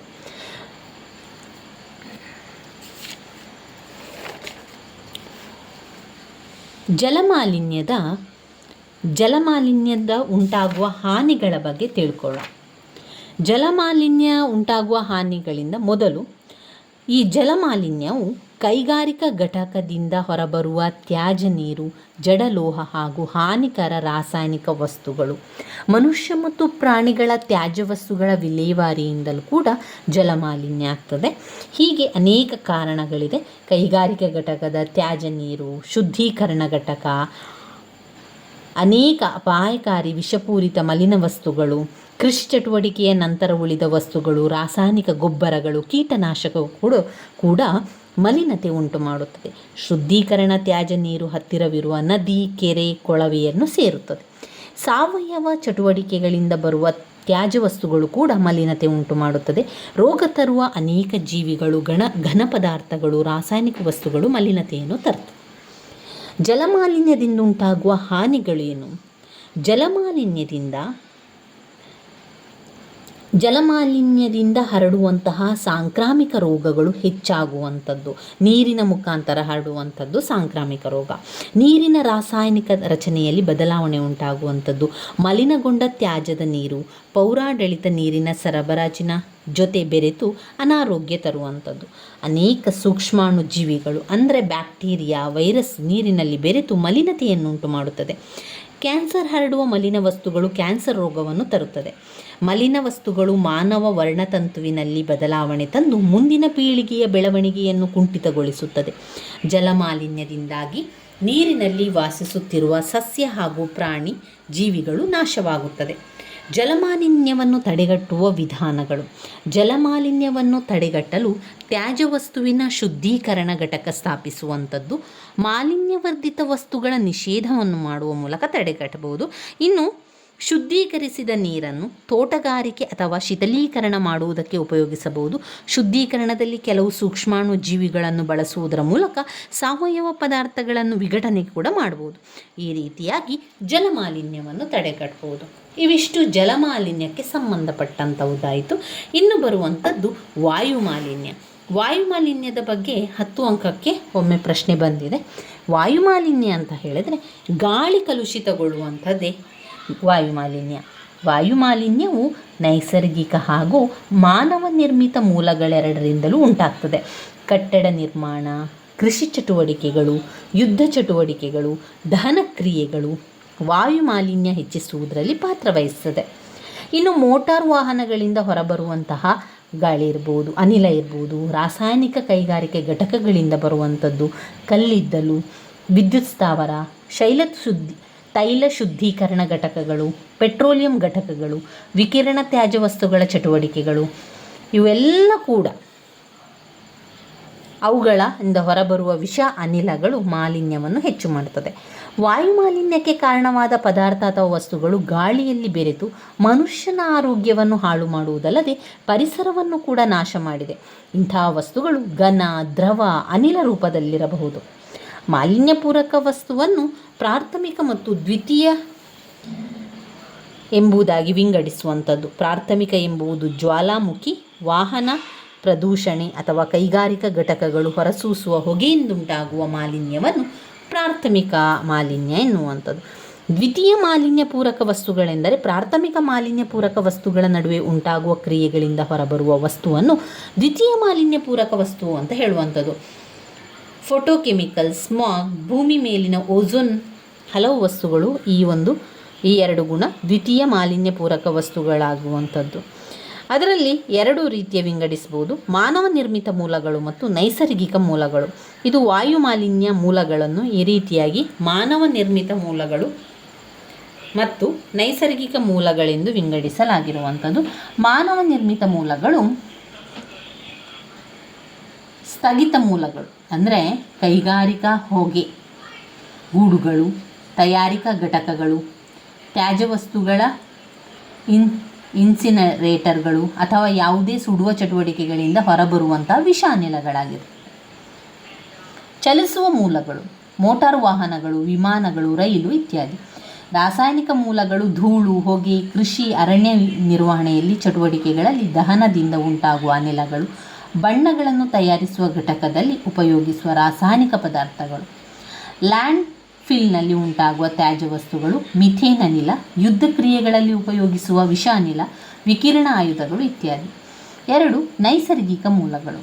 ಸಸ್ಯಗಳು ಇಲ್ಲದಿರುವ ಪ್ರದೇಶದಲ್ಲಿನ ಧೂಳು, ಪ್ರಾಣಿಗಳ ತ್ಯಾಜ್ಯ ವಸ್ತುವಿನಿಂದ ಹೊರಬರುವ ಮಿಥೇನ್ ಅನಿಲ, ಉಷ್ಣತೆ ಹೆಚ್ಚಿನಿಂದ ಹೊರಬರುವ ಸಾವಯವ ಇಂಗಾಲ ಹಾಗೂ ನೈಸರ್ಗಿಕ ವಿಕೋಪಗಳಿಂದ ಹೊರಬರುವ ಅನಿಲಗಳು ನೈಸರ್ಗಿಕ ಮೂಲಗಳಾಗಿದೆ.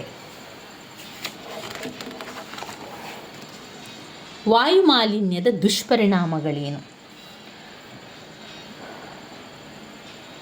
ಹೆಚ್ಚಾಗುತ್ತಿರುವಂತಹ ಕೈಗಾರಿಕಾ ಘಟಕಗಳು, ವಾಹನ ದಟ್ಟಣೆಗಳು, ಈ ಅರಣ್ಯನಾಶದಿಂದಾಗಿ ವಾಯುಮಾಲಿನ್ಯ ಹೆಚ್ಚಾಗುತ್ತಾ ಹೋಗ್ತಾ ಇದೆ. ಇದರಿಂದ ಏನಾಗ್ತಾ ಇದೆ? ಪ್ರತಿ ವರ್ಷ ಕೂಡ ನಮ್ಮ ಮಾನವರ ಆರೋಗ್ಯದಲ್ಲಿ ಏರುಪೇರಾಗ್ತಾನೆ ಇರುವಂಥದ್ದು ಕಾಣ್ಬೋದು.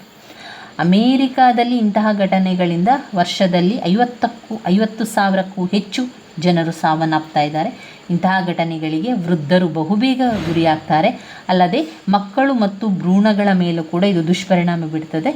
ವಾಯುಮಾಲಿನ್ಯ ಪೂರಕ ವಸ್ತುಗಳಾದಂತಹ ozone, nitrogen oxide, sulphur dioxide ನಂತಹ ಪದಾರ್ಥಗಳು ನೈಸರ್ಗಿಕ ಪರಿಸರ ವ್ಯವಸ್ಥೆಯನ್ನು ನಾಶ ಮಾಡುವುದರ ಜೊತೆಯಲ್ಲಿ ಶ್ವಾಸಕೋಶದ ಕ್ಯಾನ್ಸರ್, ಹೃದ್ರೋಗಗಳಂತಹ ಪರಿಣಾಮ ಕೂಡ ಉಂಟಾಗ್ತದೆ. ಇನ್ನು ಬರುವಂಥದ್ದು ಭೂಮಾಲಿನ್ಯ. ಭೂಮಾಲಿನ್ಯ ಅಂತ ಹೇಳಿದರೆ ವಿಷ ಪದಾರ್ಥಗಳು, ರಾಸಾಯನಿಕ ವಸ್ತುಗಳು, ವಿಕಿರಣ, ತ್ಯಾಜ್ಯ ಅಥವಾ ರೋಗಪೂರಕ ನಿರ್ವಾಹಕಗಳಿಂದ ಮಣ್ಣಿನ ಫಲವತ್ತತೆಯಲ್ಲಿ ಉಂಟಾಗುವಂತಹ ದುಷ್ಪರಿಣಾಮಗಳನ್ನು ನಾವು ಭೂಮಾಲಿನ್ಯ ಅಂತ ಕರೀತೇವೆ. ಭೂಮಾಲಿನ್ಯದಲ್ಲಿ 3 ವಿಧಗಳನ್ನು ಕಾಣ್ಬೋದು. ಒಂದು, ಕೃಷಿ ಚಟುವಟಿಕೆಗಳಿಂದ ಉಂಟಾಗುವ ಭೂಮಾಲಿನ್ಯ. 2, ಕೈಗಾರಿಕಾ ತ್ಯಾಜ್ಯ ವಸ್ತುಗಳಿಂದ ಉಂಟಾಗುವ ಭೂಮಾಲಿನ್ಯ. 3, ನಗರಾಡಳಿತದಿಂದ ಉಂಟಾಗುವ ಭೂಮಾಲಿನ್ಯ. ಕೃಷಿ ಆಧಾರಿತ ಚಟುವಟಿಕೆಗಳಿಂದ ಉಂಟಾಗುವ ಭೂಮಾಲಿನ್ಯದಲ್ಲಿ 1, ಭೂ ಮೇಲ್ಪದರ ಮಾಲಿನ್ಯ ಆಗುವಂಥದ್ದು, ಭೂ ಅಂತರ್ಪದರ ಮಾಲಿನ್ಯ ಆಗುವಂಥದ್ದು. ಅಂದರೆ ಭೂಮಿಯ ಮೇಲೆ ಎಲ್ಲ ಕೂಡ ಮಾಲಿನ್ಯ ಆಗುವಂಥದ್ದಕ್ಕೂ ಕೂಡ ನಾವು ಕೃಷಿ ಚಟುವಟಿಕೆಗಳಿಂದ ಉಂಟಾಗುವ ಮಾಲಿನ್ಯ ಅಂತ ಹೇಳುವಂಥದ್ದು. ಇನ್ನು ಭೂ ಅಂತರ್ಪದರದ ಮಾಲಿನ್ಯ ಅಂದರೆ ಅದರ ಒಳಗಡೆ ಉಂಟಾಗುವಂಥ ಮಾಲಿನ್ಯವನ್ನು ಕೂಡ ನಾವು ಆ ಒಂದು ಭೂ ಮಾಲಿನ್ಯ ಅಂತವೇ ಕರೆಯುವಂಥದ್ದು. ಇನ್ನು ಕೈಗಾರಿಕಾ ತ್ಯಾಜ್ಯ ವಸ್ತುಗಳಿಂದ ಉಂಟಾಗುವ ಭೂಮಾಲಿನ್ಯ, ಅದರಲ್ಲಿ ಭೂ ಮೇಲ್ಪದರದ ಮಾಲಿನ್ಯ ಮತ್ತು ಮಣ್ಣಿನ ಪಾರ್ಶ್ವಚಿತ್ರದಲ್ಲಿ ಉಂಟಾಗುವ ತೊಂದರೆಗಳು. ನಗರಾಡಳಿತದಲ್ಲಿ ಉಂಟಾಗುವಂಥ ಭೂಮಾಲಿನ್ಯ ಅಂದರೆ ಭೂ ಮೇಲ್ಪದರ ಮಾಲಿನ್ಯ, ಭೂ ಅಂತರ್ಪದರ ಮಾಲಿನ್ಯ ಕೂಡ ಅವುಗಳಿಂದ ಅಂತ ಹೇಳುವಂಥದ್ದು. ಭೂಮಾಲಿನ್ಯಕ್ಕೆ ಕಾರಣ ಏನು?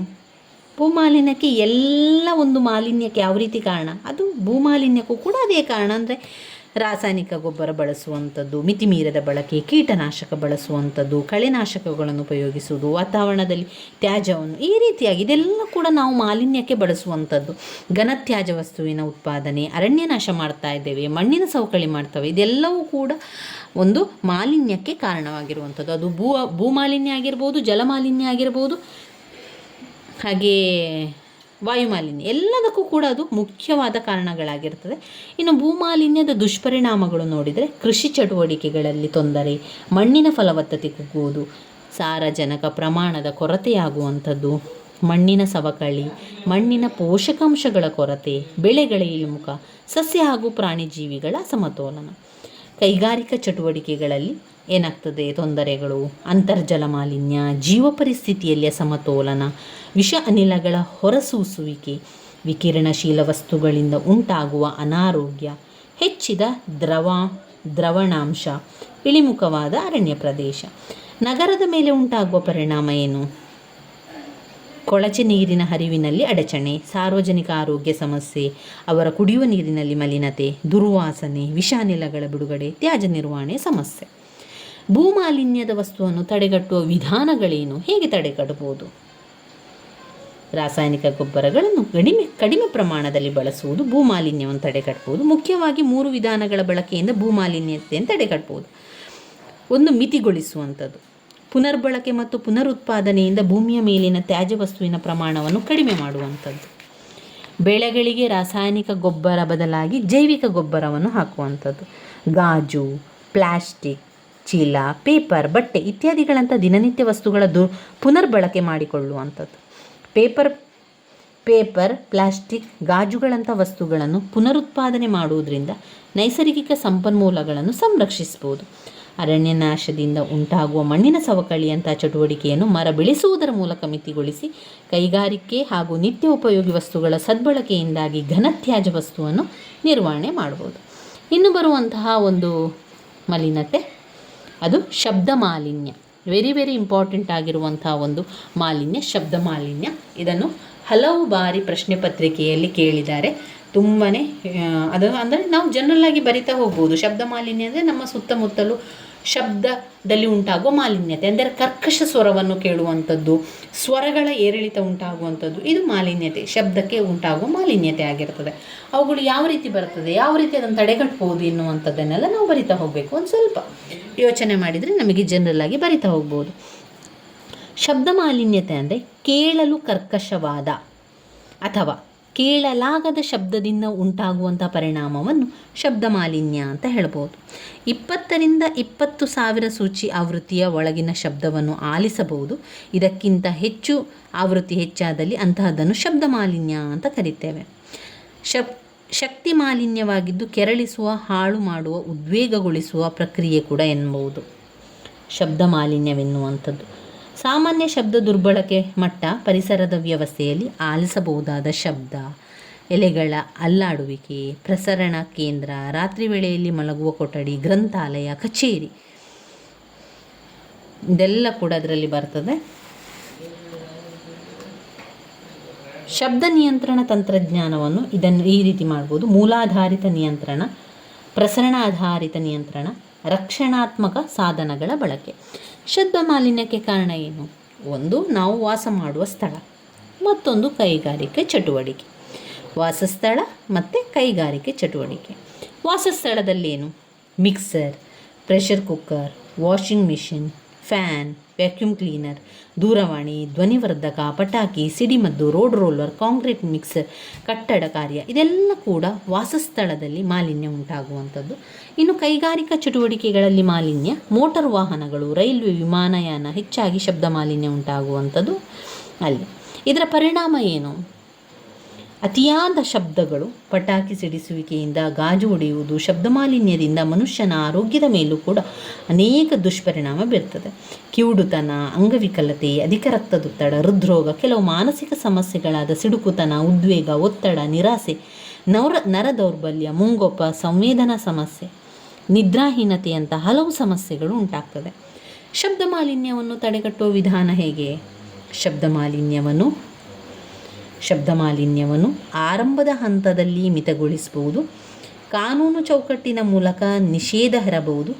ಆರಂಭದ ಹಂತದಲ್ಲಿ ಅಂದರೆ ಮೋಟಾರು ವಾಹನಗಳಿಗೆ ಸೈಲೆನ್ಸರ್ನ ಅಳವಡಿಕೆ ಮಾಡುವುದು, ಕೈಗಾರಿಕಾ ಘಟಕಗಳನ್ನು ವಾಸಸ್ಥಳದಿಂದ ದೂರಕ್ಕೆ ಸ್ಥಳಾಂತರಿಸುವುದು, ಮನೆಯ ಸುತ್ತಮುತ್ತ ಗಿಡಮರಗಳನ್ನು ನೆಡುವುದು, ಯಂತ್ರಗಳನ್ನು ಸಕಾಲಕ್ಕೆ ಸರ್ವಿಸ್ ಮಾಡುವುದರಿಂದ ಶಬ್ದ ಮಾಲಿನ್ಯ ನಿಯಂತ್ರಿಸಬಹುದು. ಕಾನೂನು ಚೌಕಟ್ಟಿನಲ್ಲಿ ಅಂದರೆ ಧ್ವನಿವರ್ಧಕಗಳ ಮಿತಬಳಕೆ, ಮೋಟಾರು ವಾಹನಗಳಿಂದ ಹೊರಹೋಗುವ ಕರ್ಕಶ ಶಬ್ದವನ್ನು ನಿಷೇಧಿಸುವುದು ಮತ್ತು ಅಂತಹ ಕಾನೂನಿನ ಮೂಲಕ ಶಿಕ್ಷಿಸುವುದರ ಮೂಲಕ ಶಬ್ದ ಮಾಲಿನ್ಯವನ್ನು ತಡೆಗಟ್ಟಬಹುದು.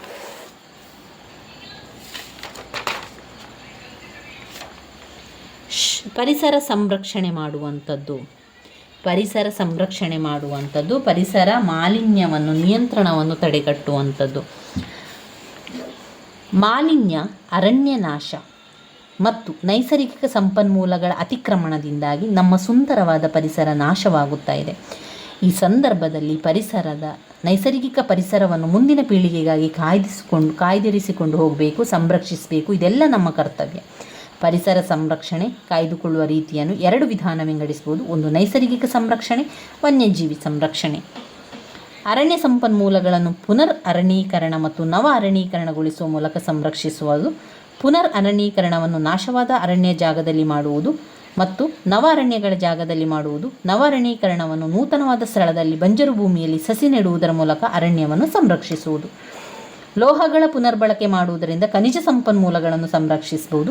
ಮಳೆ ನೀರು ಕೊಯ್ಲು ಮಾಡುವುದು, ಜಲನಯನ ನಿರ್ವಹಣೆ ಮಾಡುವುದರಿಂದ ಜಲ ಸಂಪನ್ಮೂಲ ಸಂರಕ್ಷಿಸಬಹುದು. ಸಾವಯವ ಕೃಷಿಯ ಬಳಕೆಯಿಂದ ಭೂಮಾಲಿನ್ಯ ತಡೆಗಟ್ಟುವುದರೊಂದಿಗೆ ಮಣ್ಣಿನ ಸವಕಳಿ ನಿಯಂತ್ರಿಸಿ ಮಣ್ಣಿನ ಫಲವತ್ತತೆ ಕಾಪಾಡಿಕೊಳ್ಳಬಹುದು. ಶಕ್ತಿ ಸಂಪನ್ಮೂಲಗಳ ಸಂರಕ್ಷಣೆಯಿಂದ ಪರ್ಯಾಯ ಶಕ್ತಿಯನ್ನು ಬಳಸುವಂಥದ್ದು. ವನ್ಯಜೀವಿ ಸಂರಕ್ಷಣೆ, ಸ್ವಸ್ಥಾನೀಯ ಸಂರಕ್ಷಣೆ, ಬಹಿರ್ಸ್ಥಳೀಯ ಸಂರಕ್ಷಣೆ.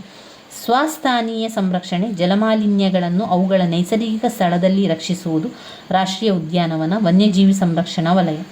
ಬಹಿರ್ಸ್ಥಳೀಯ ಸಂರಕ್ಷಣೆ ಅಂದರೆ ವನ್ಯಜೀವಿಯನ್ನು ಅವುಗಳ ಸ್ವಾಭಾವಿಕ ಆವಾಸ ಸ್ಥಾನದಿಂದ ಹೊರಗೆ ಸಂರಕ್ಷಿಸುವ ವಿಧಾನವನ್ನು ಬಹಿರ್ಸ್ಥಳೀಯ ಸಂರಕ್ಷಣೆ ಎನ್ನುವಂಥದ್ದು. ಮೃಗಾಲಯ, ಸಸ್ಯೋದ್ಯಾನಗಳು.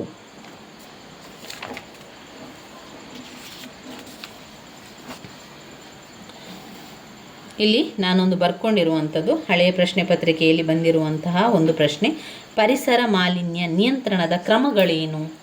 ಪರಿಸರ ಮಾಲಿನ್ಯ ನಿಯಂತ್ರಣ ಕ್ರಮಗಳು ಮಾಲಿನ್ಯ ನಿಯಂತ್ರಣದ ಕಾಯ್ದೆಯನ್ನು ತರುವಂಥದ್ದು. ಮಾಲಿನ್ಯ ನಿಯಂತ್ರಣ ಕಾಯ್ದೆಯನ್ನು ತರುವಂಥದ್ದು.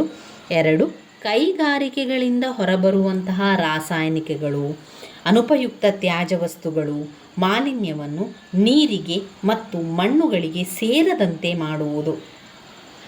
3, ಮಾಲಿನ್ಯಕಾರಕ ತ್ಯಾಜ್ಯ ವಸ್ತುಗಳನ್ನು ಕಡಿತಗೊಳಿಸುವುದು.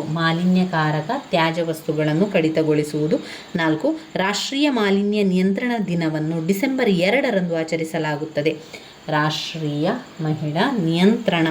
ರಾಷ್ಟ್ರೀಯ ಮಾಲಿನ್ಯ ನಿಯಂತ್ರಣ ದಿನವನ್ನು ಡಿಸೆಂಬರ್ 2ಕ್ಕೆ ಆಚರಿಸಲಾಗುತ್ತದೆ. 5, ಶಾಲೆ ಕಾಲೇಜುಗಳಲ್ಲಿ ಜಾಗೃತಿ ಕಾರ್ಯಕ್ರಮಗಳನ್ನು ನಡೆಸುವುದು. ಶಾಲಾ ಕಾಲೇಜುಗಳಲ್ಲಿ ಜಾಗೃತಿಗೆ ಸಂಬಂಧಪಟ್ಟ ಕಾರ್ಯಕ್ರಮಗಳನ್ನು ನಡೆಸುವುದು. 6, ರಾಸಾಯನಿಕಗಳನ್ನು ಹೆಚ್ಚು ಬಿಡುಗಡೆ ಮಾಡುವ ದೇಶದ ವಿರುದ್ಧ ಕ್ರಮವನ್ನು ಕೈಗೊಳ್ಳುವುದು. ಶಾಲಾ ಕಾಲೇಜಿನಲ್ಲಿ ಎಲ್ಲ ರೀತಿಯ ಕಾರ್ಯಕ್ರಮಗಳನ್ನು ಮಾಡುವಂಥದ್ದು. ಜನರಿಗೆ ಅದರ ಬಗ್ಗೆ ತಿಳಿಸ್ಕೊಡುವಂಥದ್ದು.